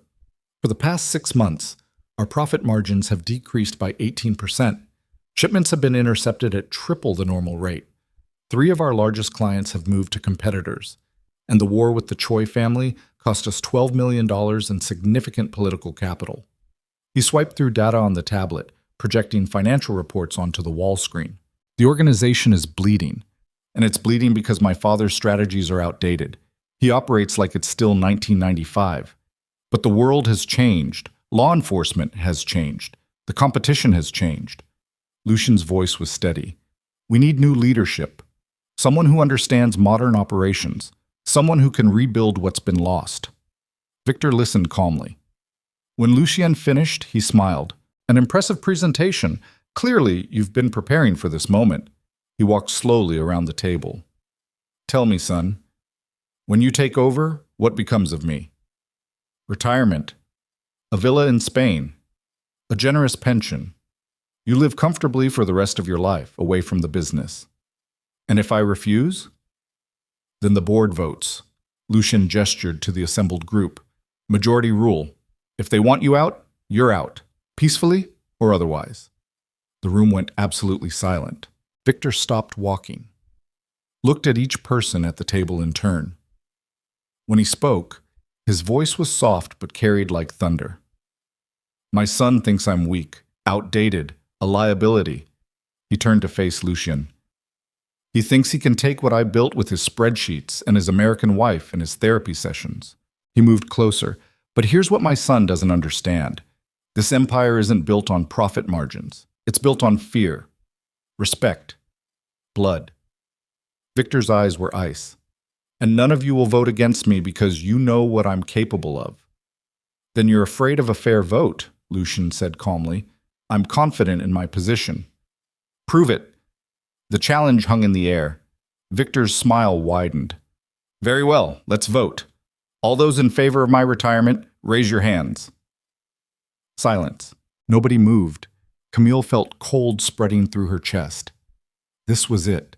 The moment where Lucien's plan either worked or collapsed completely. Slowly, Elena raised her hand, then James Park, then 2 others whose names Camille didn't remember. 4 votes. Victor looked at the remaining 15 people. "Anyone else?" More silence. Lucien's jaw clenched, but he didn't speak. 4 votes, Victor said pleasantly, against 15 loyal supporters. "I'm afraid your coup has failed, son." "This isn't over," Lucien said through gritted teeth. "Oh, but it is." Victor nodded to security guards positioned around the room. "And now we discuss consequences." The guards moved forward. Camille's hand flew to the panic button Lucien had mentioned, but before she could press it, Lucien grabbed her wrist. "No," he said quietly. "Not yet." "Lucien, trust me." She wanted to scream that trust was impossible after everything, but his eyes held something she couldn't identify. Not fear, not resignation, desperation. Victor walked to stand directly in front of them. "I'm disappointed. I gave you everything, raised you to inherit an empire, and you repay me with betrayal." "You threatened my wife's brother," Lucien said coldly. "You forced her to sign away her freedom. You treated her like livestock for breeding." "I did what was necessary to secure our future." Victor's expression didn't change, "which is more than you've been willing to do." "I've been willing to change, to evolve, to be better than you. Better? Victor laughed. You think being soft makes you better? You think caring about one woman's feelings matters in our world? It matters to me. That's exactly the problem. Victor turned to address the room. My son has become compromised. His judgment is clouded by attachment. He's no longer fit to be my heir. Then who? Lucian's voice was dangerously quiet. You have no other children, no other family. Who inherits your empire if not me? Victor smiled. Elena has a son, 25 years old, Harvard educated, currently managing our European operations with brutal efficiency. He'll make an excellent successor. The words hit like physical blows. Camille watched Lucien's face drain of color, watched him realize that his entire life, everything he'd been raised for, was being stripped away in seconds. You can't be serious, Lucien whispered. I'm always serious about business. Victor gestured to the guards. Escort my son from the property. He's no longer welcome here. The guards moved toward Lucien. Camille stood abruptly. Wait. Everyone turned to look at her. Her heart was trying to punch through her ribs. Every instinct screamed to stay silent, to let this play out, to protect herself. But she'd spent weeks studying these people, learning their dynamics, understanding their values. And she knew one thing Victor had forgotten. You talk about strength and fear and blood, she said, voice shaking but clear. But you're terrified of one thing, losing control. Victor's eyes narrowed. Be very careful, Mrs. Vane. Lucien challenged you tonight and you proved exactly what he said, that you're outdated, that you rule through threats instead of strategy. Camille took a step forward, because a strong leader wouldn't need to threaten a woman's brother to keep her compliant. A strong leader wouldn't need to replace his son with someone else's child. A strong leader would have seen this challenge coming and neutralized it months ago. The room had gone deathly quiet. But you didn't see it coming, Camille continued, because you're so convinced of your own power that you've become blind to everything around you, including the fact that your son has been systematically stealing from you for 6 months. Lucien's head snapped toward her, pure shock on his face. Victor went very still. What did you say? Camille pulled out her phone, pulled up the email she'd spent all afternoon preparing. The one she'd sent herself after reading through every file on Lucien's tablet while he was making calls. Your son has been skimming profits, rerouting shipments, building a separate network under your nose. She held up the phone, showing financial records. He's been planning this coup for months, and he's been funding it with your own money. It was all lies. She'd fabricated every document using Lucien's files and some creative accounting, but nobody in this room knew that. Lucien? Victor's voice was dangerously soft. Lucien stared at Camille like she'd grown a second head. I don't know what she's... Don't bother denying it, Camille interrupted. I have transaction records, account numbers, communication logs, everything. She swiped through the fabricated evidence on her phone. Victor moved toward her slowly. Show me. Camille handed him the phone. While Victor scrolled through the fake documents, Camille caught Lucien's eye, saw confusion, betrayal, and slowly, dawning understanding. She was giving him a new narrative, one that made him look dangerously competent instead of foolishly emotional, a man who'd been planning this for months instead of making a desperate play. Victor looked up from the phone. If this is true, it's true, Camille said firmly. I found it last night. That's why we had separate rooms. I was furious he'd hidden this from me. Then why are you here? Why support him? Because he's still my husband, and more importantly, she moved to stand beside Lucien. Because he was right. Your time is over. You just don't see it yet. The room exploded into chaos, people shouting, guards moving, Victor's face contorting with rage. You lying? He lunged toward Camille. Lucien moved faster. He shoved Camille behind him and pulled a pistol from inside his jacket. The barrel pointed directly at his father's chest. Don't touch her. Every guard in the room drew weapons. At least 10 guns pointed at Lucien's head. Stand down, Victor said calmly, or you both die tonight. Maybe. Lucien's hand was steady.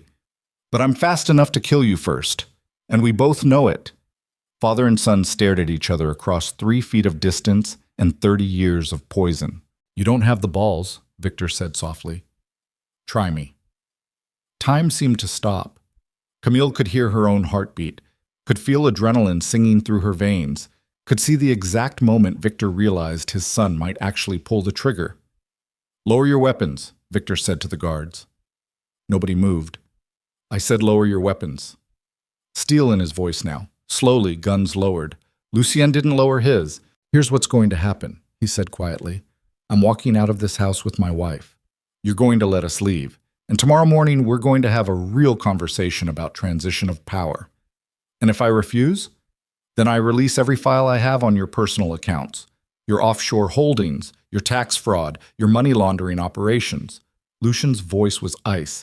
"The prosecutors will have you in custody by noon." Camille's breath caught. That threat was real. She'd seen those files on his tablet. Victor's expression finally cracked. "You'd destroy everything I built?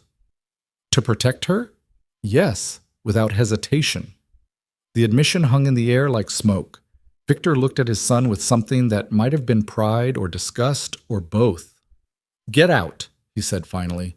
"Both of you. We'll talk tomorrow." Lucian backed toward the door, gun still raised, pulling Camille with him. The assembled empire watched them go in absolute silence. They made it to the car. Lucien drove. Halfway back to the safe house, he pulled over abruptly and cut the engine. Then he turned to face Camille. "What the hell was that?" "Survival," she said. "You fabricated evidence against me, made me look like a thief. I made you look competent, strategic, dangerous." Camille's voice was shaking. "Your emotional appeal wasn't working. They needed to see you as a threat, not a lovesick fool. You realize if he verifies those documents, he can't. I built them using his own accounting patterns. The transactions look real enough to scare him, but vague enough that he can't definitively prove them false." She'd spent 6 hours learning how to fake financial records using YouTube tutorials. "It buys us time." Lucian stared at her like seeing her for the first time. "Why?" he finally asked. "After everything I did to you, why help me?" "Because your plan was going to get us both killed, and I'm not dying in your father's house." Camille looked away. "Also because, despite everything, I still need you alive long enough to keep Micah safe." "That's the only reason?" She couldn't look at him, couldn't admit that somewhere beneath the rage and betrayal, some stupid part of her still cared. "Yes," she lied. Lucien was quiet for a long moment. Then he started the car again. "Thank you." "Don't." "I'm saying it anyway. Thank you for saving my life." Camille didn't respond, just stared out the window at darkness rushing past. Back at the safe house, Lucian's phone rang immediately. "It's him," he said, showing her the screen. Victor's name. "Answer it." Lucian put the phone on speaker. "Tomorrow, 9 a.m. My office." Victor's voice was cold. "Bring the full accounting of everything you've stolen, every transaction, every account, and bring your wife. She seems to understand this business better than I gave her credit for." The line went dead. Lucien set down the phone. "He's going to try to kill us." "I know." "We could run, take the money I have hidden, disappear. Your father would find Micah within 24 hours. Then what do we do?" Camille took a deep breath. "We finish what we started. We show up tomorrow with everything we have, and we either take his empire or die trying." Lucien laughed bitterly. "Those are terrible odds. They're the only ones we have." He moved closer, stopped just outside her personal space, respecting the boundaries she'd drawn. "I know I don't deserve your help. I know I destroyed any chance of you forgiving me." His voice was raw. "But for what it's worth, watching you lie to my father's face tonight was the most terrifying and attractive thing I've ever seen." Despite everything, Camille felt her lips twitch. "Don't flirt with me." "Can't help it. You just committed fraud and threatened a crime lord. It's kind of hot." "You're insane." "Probably." He stepped back. "Get some rest. Tomorrow's going to be hell." Camille nodded and turned toward the guest room. "Camille?" She stopped. "I meant what I said earlier. If we survive this, you're free, truly free. Whatever happens between now and then, that promise stands." She didn't turn around, didn't trust herself to look at him. "Good night, Lucien."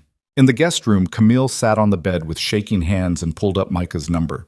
She wanted to hear his voice, wanted to tell him everything, wanted to warn him that tomorrow might be the day she failed completely. Instead, she just texted, "Love you, little brother." His response came immediately. "Love you too, sis. Everything okay?" "Everything's fine. Just wanted you to know. You're being weird. But okay. Talk tomorrow?" "Yeah, tomorrow." She set down the phone and lay back on the bed, fully clothed again.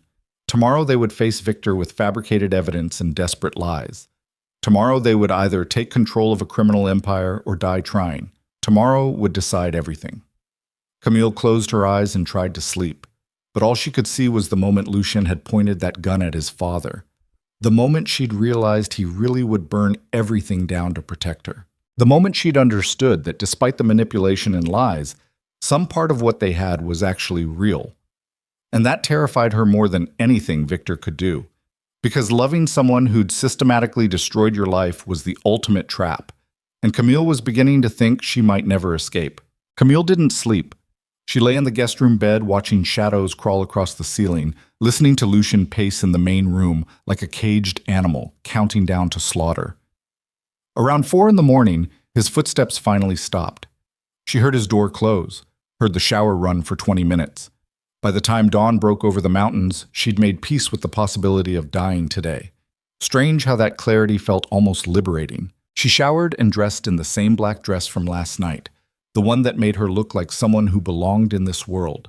Applied makeup with steady hands, pulled her hair back, looked at the stranger in the mirror who'd learned to fabricate evidence and threaten crime lords without flinching. Her parents would have been horrified, or maybe proud. She couldn't decide which was worse.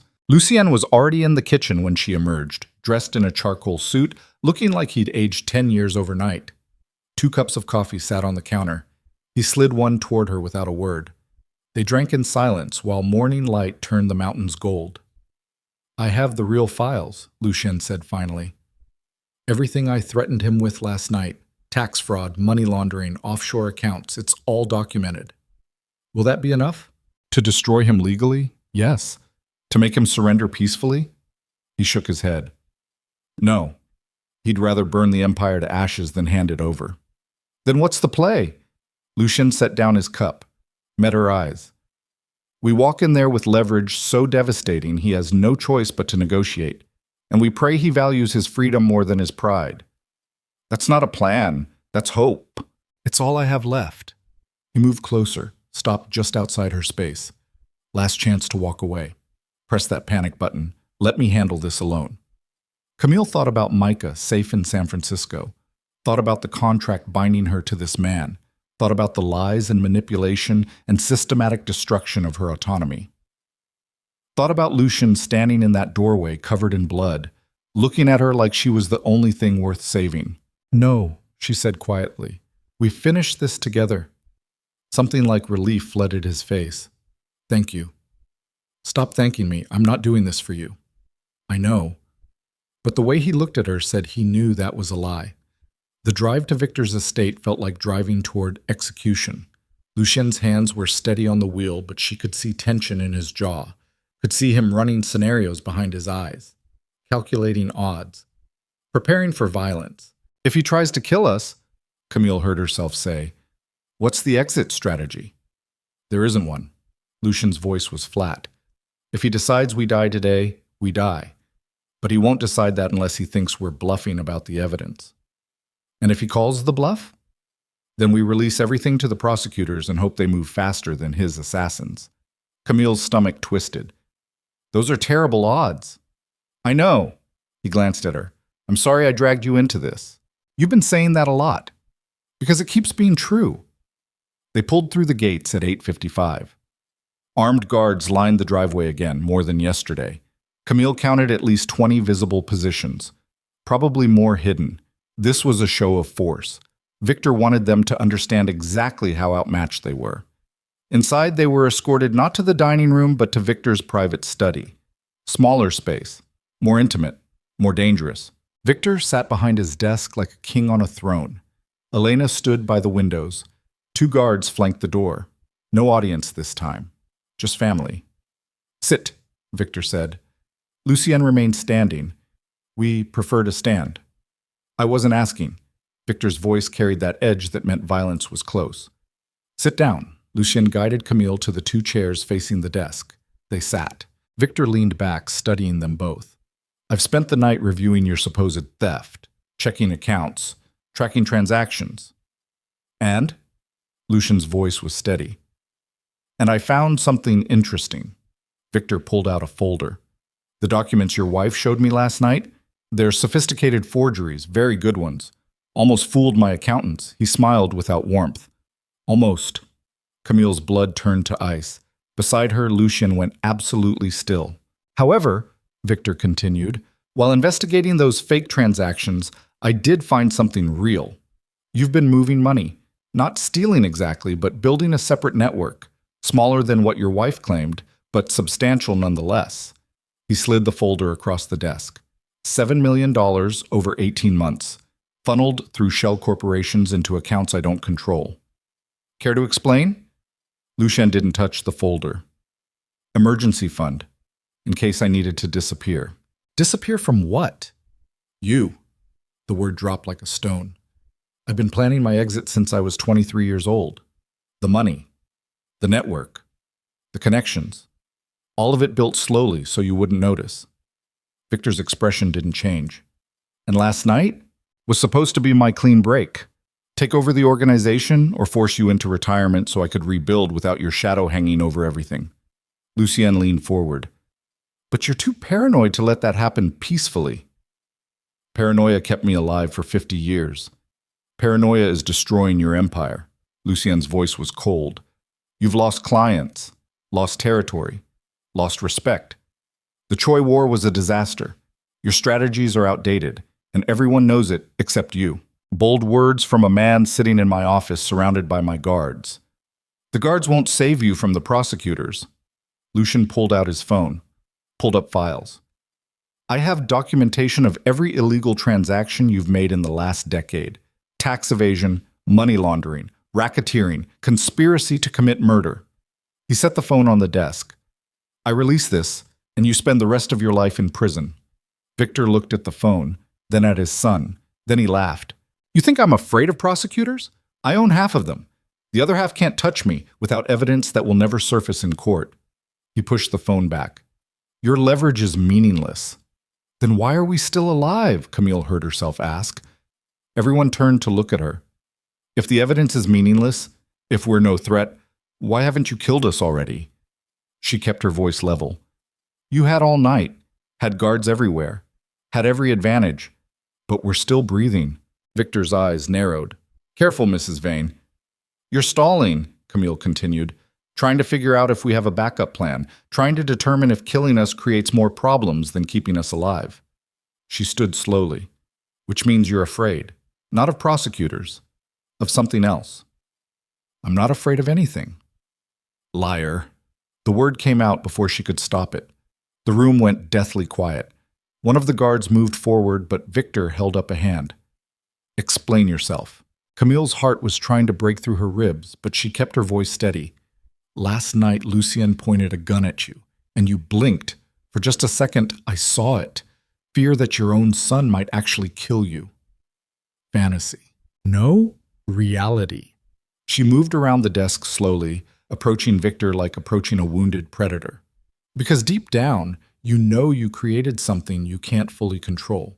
You raised him to be ruthless, to be strategic, to be willing to do anything to protect what's his. She stopped a few feet away. And now I'm what's his, which means he'll destroy everything to keep me safe, including you. Victor stood slowly. You think you understand my son. I think I understand that he's capable of things you're not, because you taught him to be. Camille didn't back down. You wanted a weapon. You got one. Now you're discovering weapons don't always point in the direction you want. Camille, Lucien's warning tone, but she couldn't stop now. Here's what's going to happen. You're going to retire. Not because we're forcing you, but because staying means constant war with your own son, and that war destroys everything you built. And if I refuse? Then Lucien releases the evidence. You go to prison. The empire fragments, and everyone loses. She met his eyes. Or you step aside gracefully, live comfortably in retirement, and watch your son rebuild what you couldn't. Victor stared at her for a long moment. Then he looked at Lucien.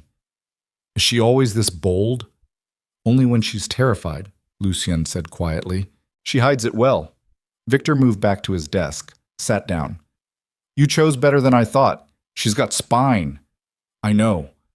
Unfortunately for you both, spine doesn't stop bullets. Victor nodded to the guards. Kill them. The guards raised their weapons. Lucien moved faster than thought, throwing himself in front of Camille, one hand going for his own gun. But before anyone could fire, Elena's voice cut through the room like ice. Put the guns down! Everyone froze. Elena had crossed the room and now stood beside Victor with a pistol pressed against his temple. What are you doing? Victor's voice was deadly calm. Choosing the winning side. Elena's hand was steady. Your son is right. You're outdated, dangerous, a liability to everyone in this organization. I made you, Victor hissed, and now I'm unmaking you. She looked at Lucien. I vote for new leadership, effective immediately. Elena, Victor started. Shut up. She pressed the gun harder against his skull. Guards, lower your weapons or I paint this study with your employer's brain matter. Slowly the guards complied. Camille could barely breathe. Her mind raced through the implications. Elena had been planning this, waiting for the right moment, using Lucien's coup as cover for her own play. Thank you, Lucien said carefully. Don't thank me yet. Elena's eyes were cold. I'm not doing this for you. I'm doing this because Victor's instability threatens my operations. Your leadership will be better for business. She removed the gun from Victor's head but kept it trained on him. But make no mistake, you're not taking over because you won. You're taking over because I'm allowing it. The power dynamic shifted visibly. Victor sat perfectly still, face carved from stone. You'll regret this betrayal. Probably, but I'll regret it wealthy and alive. Elena gestured to the guards. Escort Mr. Vane to the car. He's leaving for Spain tonight. Retirement, as his son suggested.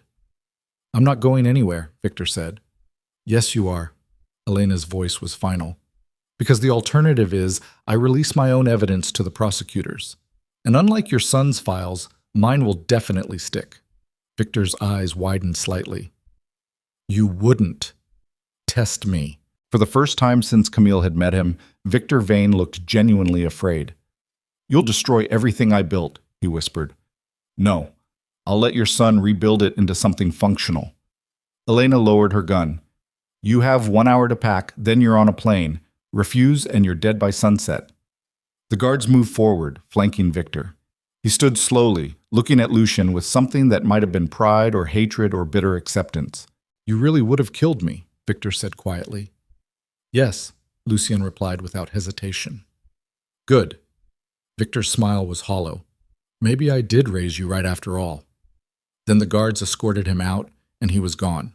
The study felt enormous in his absence. Elena holstered her weapon. We need to talk, but not here. My office. 1 hour. She left without waiting for a response. Camille and Lucien stood in the empty room, barely processing what had just happened. Did we just survive? Camille finally asked. I think so. Lucien's voice sounded distant. I honestly didn't think we would. Elena saved us.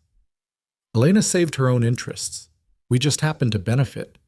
Camille turned to face him, really looked at him, saw exhaustion and relief in something that looked like grief. Your father's gone, she said softly. Yeah. Lucien's voice cracked slightly. He is. How do you feel? I don't know. He moved to the windows, staring out at the estate he'd just inherited. I spent 30 years trying to escape him. Now I'm standing in his office about to take his throne. And all I feel is empty. Camille wanted to comfort him, wanted to close the distance and offer something human. But the betrayal still sat between them like broken glass. What happens now? She asked instead. Now I clean up his mess, rebuild the organization, try to be better than he was. Lucien turned to face her. And I honor my promise. You're free. The contract is void. I'll arrange safe transport back to San Francisco. Micah will have permanent protection, no strings attached. You never have to see me again. The words should have brought relief. Instead, they felt like another loss. When? Camille's voice came out hoarse. Whenever you want. Today? Tomorrow? Next week. He swallowed hard. I won't stop you. Even though you need me to look stable, to legitimize your leadership? I need a lot of things, but I won't trap you anymore. His eyes were hollow. I've done enough damage. Camille looked at the man who'd systematically destroyed her autonomy while somehow making her fall in love with him anyway. Looked at the exhaustion in his face, the grief, the desperate hope that she might choose to stay anyway. She should leave, should take the freedom he was offering and run, should never look back. I need time, she heard herself say. How much time?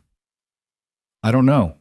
To process everything, to figure out who I am outside of this. She gestured vaguely at the room, the situation, everything. To decide if there's anything worth salvaging between us. Hope flickered across Lucian's features.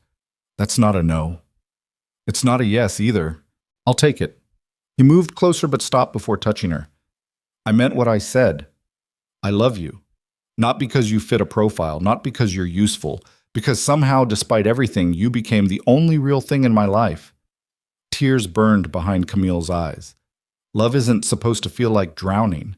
I know, and I'm learning how to swim instead. He stepped back. Take all the time you need. I'll be here. Trying to be better.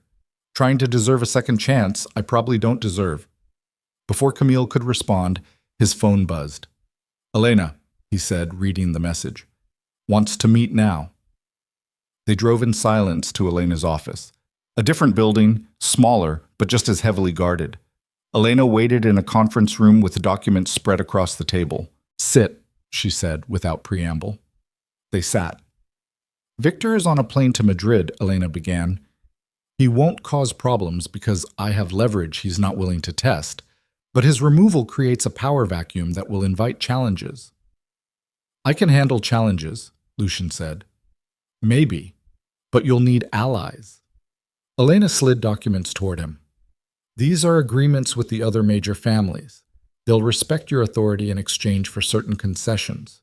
Lucien scanned the documents. These are favorable terms. They are, because I negotiated them last week. Elena smiled coldly. I've been planning Victor's removal for months. You just gave me the perfect opportunity to execute it. Camille's mind raced. You used us. I gave you what you wanted. Victor's gone. Lucien's in charge. You're free. Elena looked at Camille directly. What I used was the situation. You both played your parts beautifully. So this was all theater?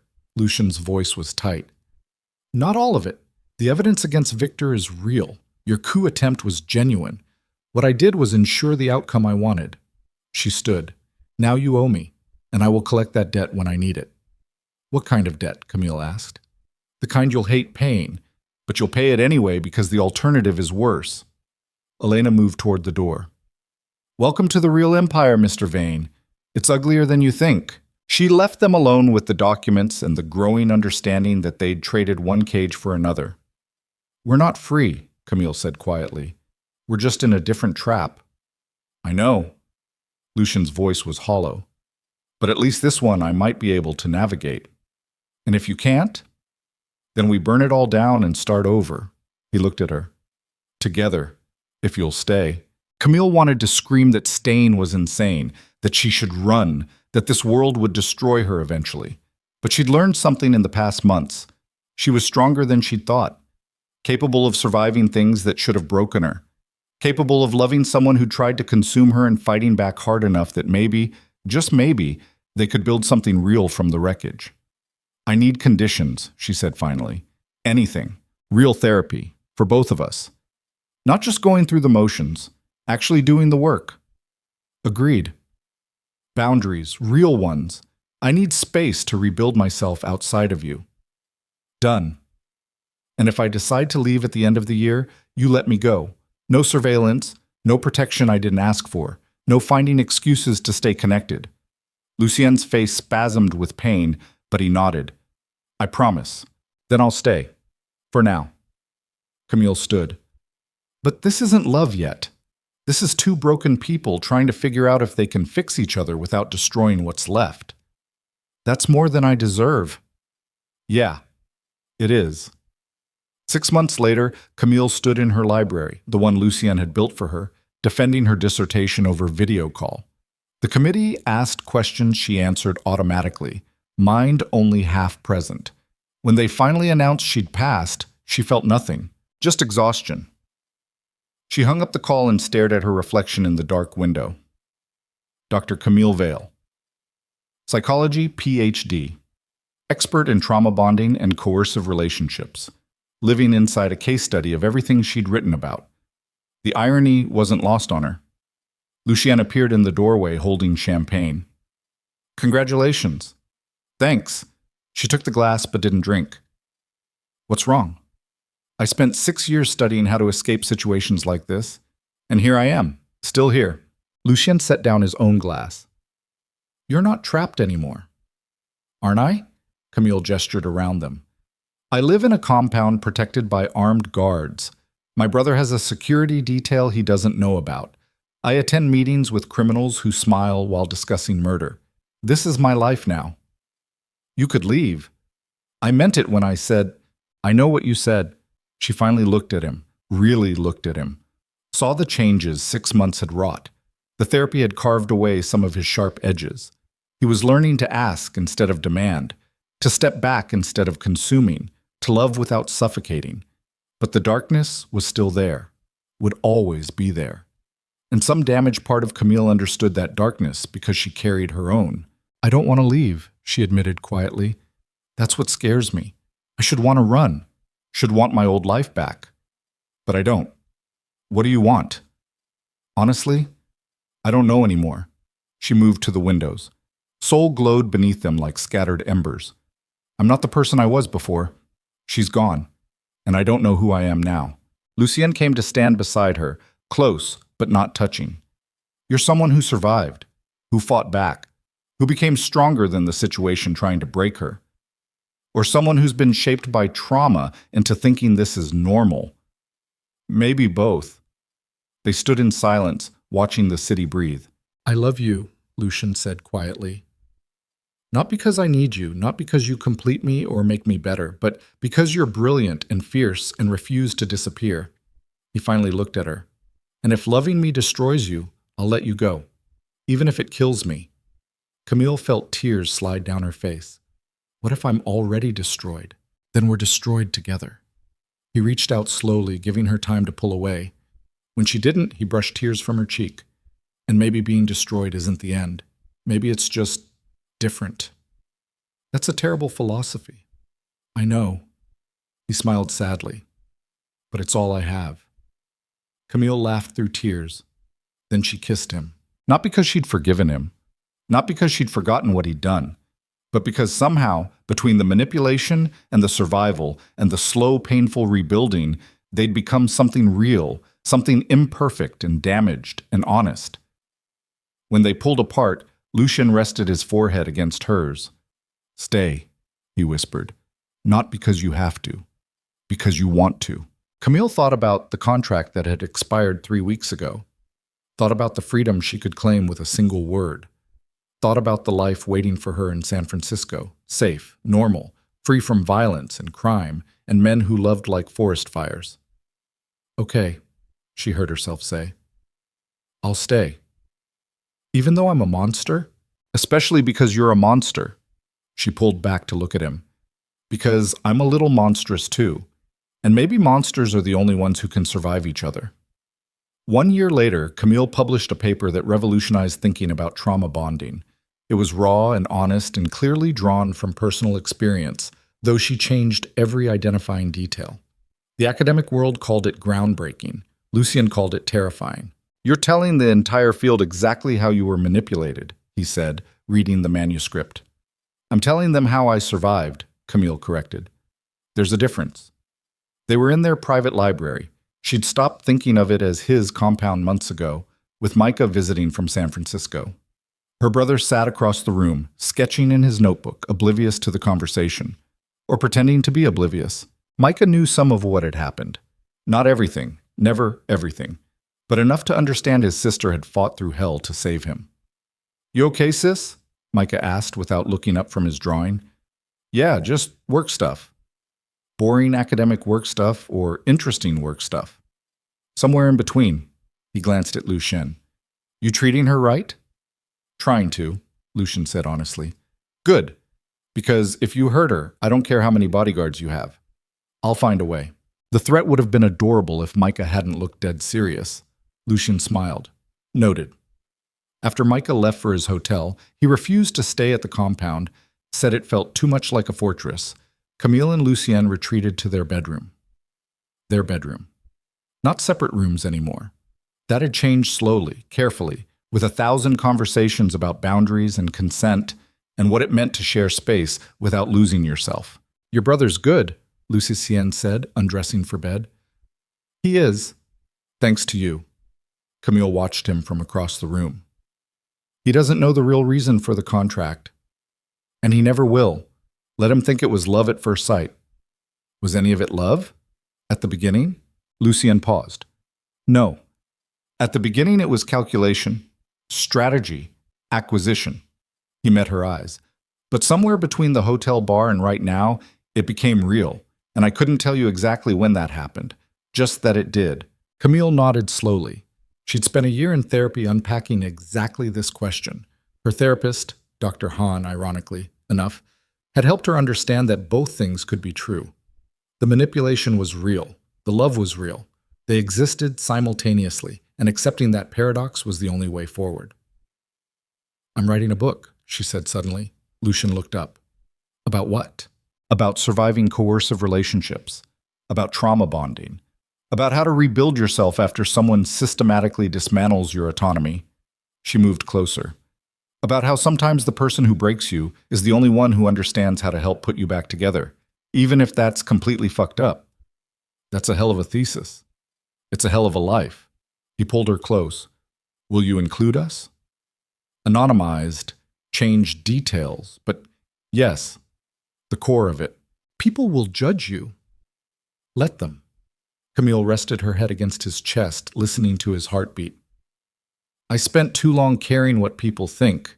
Now I just care about surviving and helping others survive. You're incredible.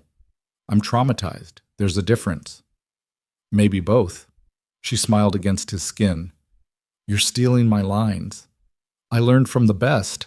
They fell asleep tangled together, two broken people who'd learned that sometimes healing wasn't about becoming whole again. It was about accepting the cracks and building something new from the pieces. 5 years later, Camille's book became a bestseller. She gave talks at universities, trained therapists, consulted on cases, became an expert in the field she'd once only studied academically. People asked how she knew so much about surviving trauma bonds.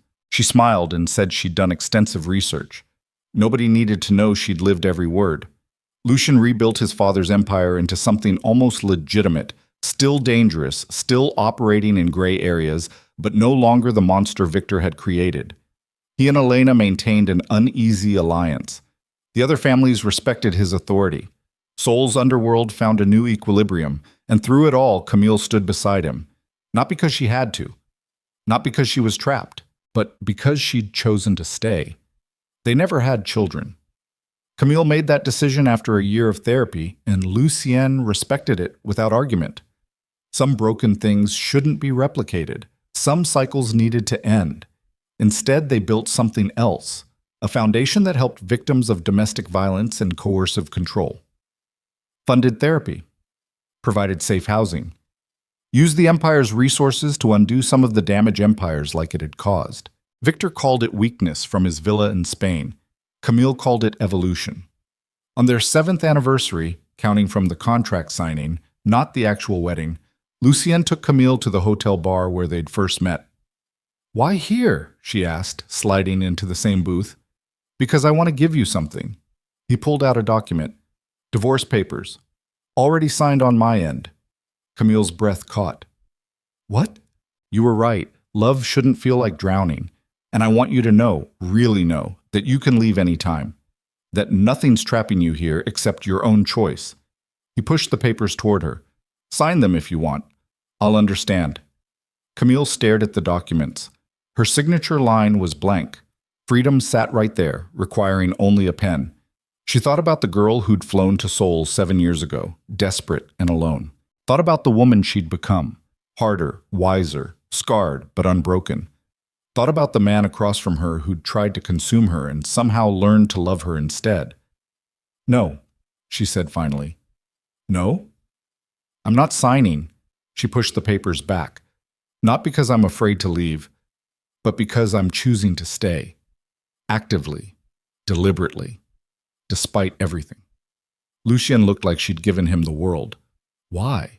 "Because you're trying, because we're both trying, because this thing between us," she gestured at the space connecting them. "It's not healthy in any conventional sense, but it's ours, and it's real, and I'm not giving up on it. Even though I'm still broken? Even though we're both still broken." She reached across the table, took his hand. "Maybe that's the point. We're not trying to fix each other anymore. We're just trying to be broken together in a way that doesn't destroy us." Lucien's eyes were bright with something that might have been tears. "That's the most romantic thing you've ever said to me. It's also probably the most depressing. I'll take it." They left the bar hand in hand, walking into the Seoul night like they had 1,000 times before. The city glowed around them, beautiful and dangerous and full of people fighting their own survival battles. Camille had learned that survival looked different for everyone. For some, it meant running. For others, it meant standing ground. And for her, it meant choosing to stay with the monster who'd taught her to be monstrous too. Not because it was healthy, not because it was right, but because sometimes love wasn't about finding someone who completed you. It was about finding someone who understood your broken edges because their edges matched, and that was enough. Years later, when students asked Camille how she'd become such an expert in trauma bonding, she'd smile and say, "I survived it." They'd ask how. And she'd tell them, "By refusing to let it define me, by fighting back, by learning that sometimes the person who hurts you is also the person who teaches you how strong you really are." Then she'd go home to the man who'd once tried to own her and now just tried to love her. And they'd sit in their library overlooking Seoul, and she'd work on her next book while he managed his empire. And they'd exist in their strange, damaged peace. It wasn't the ending she'd imagined when she'd signed that contract, but it was the ending she'd chosen. And in a life where so much had been taken from her, choice mattered more than anything. She'd chosen to survive. She'd chosen to fight. She'd chosen to stay. And somehow, impossibly, that had been enough. The rain that had hammered the penthouse windows on that first night had long since stopped. Seoul was clear now, washed clean, full of possibility and danger in equal measure. Camille Vale, Dr. Camille Vale, stood at those same windows 7 years later, looking at her reflection in the glass. She barely recognized the woman staring back. But for the first time in her life, that didn't scare her, because she'd learned the hardest lesson of all. You can be broken and whole at the same time. You can survive the thing that tried to destroy you and still carry its scars. You can love someone who hurt you and build something real from the wreckage. It wasn't pretty, it wasn't perfect, but it was hers, and that was enough. Behind her, Lucien entered the room. She felt his presence before he spoke, that awareness they'd developed over years of learning each other's rhythms. "Working late?" he asked softly. "Just thinking." He came to stand beside her at the window, not touching, but close, always close. "About what?" Camille smiled at their reflections. Two people who'd survived each other and somehow come out the other side, changed but intact. "About how far we've come," she said, "and how much farther we have to go." "Is that optimism I hear?" "Don't get used to it." Lucien laughed quietly. Then he did something he rarely did anymore. He asked permission before touching. "Can I hold you?" Camille turned to face him, looked at the man who'd tried to own her, tried to consume her, tried to break her, and somehow along the way had learned to simply love her instead.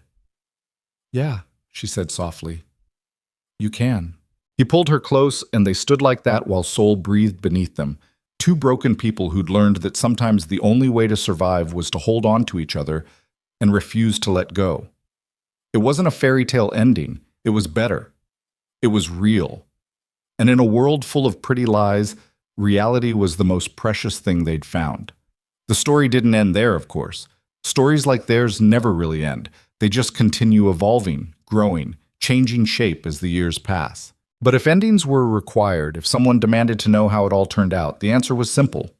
They survived. Not perfectly, not easily, not without scars and setbacks and moments where everything nearly fell apart. But they survived. And in the end, that was the only victory that mattered.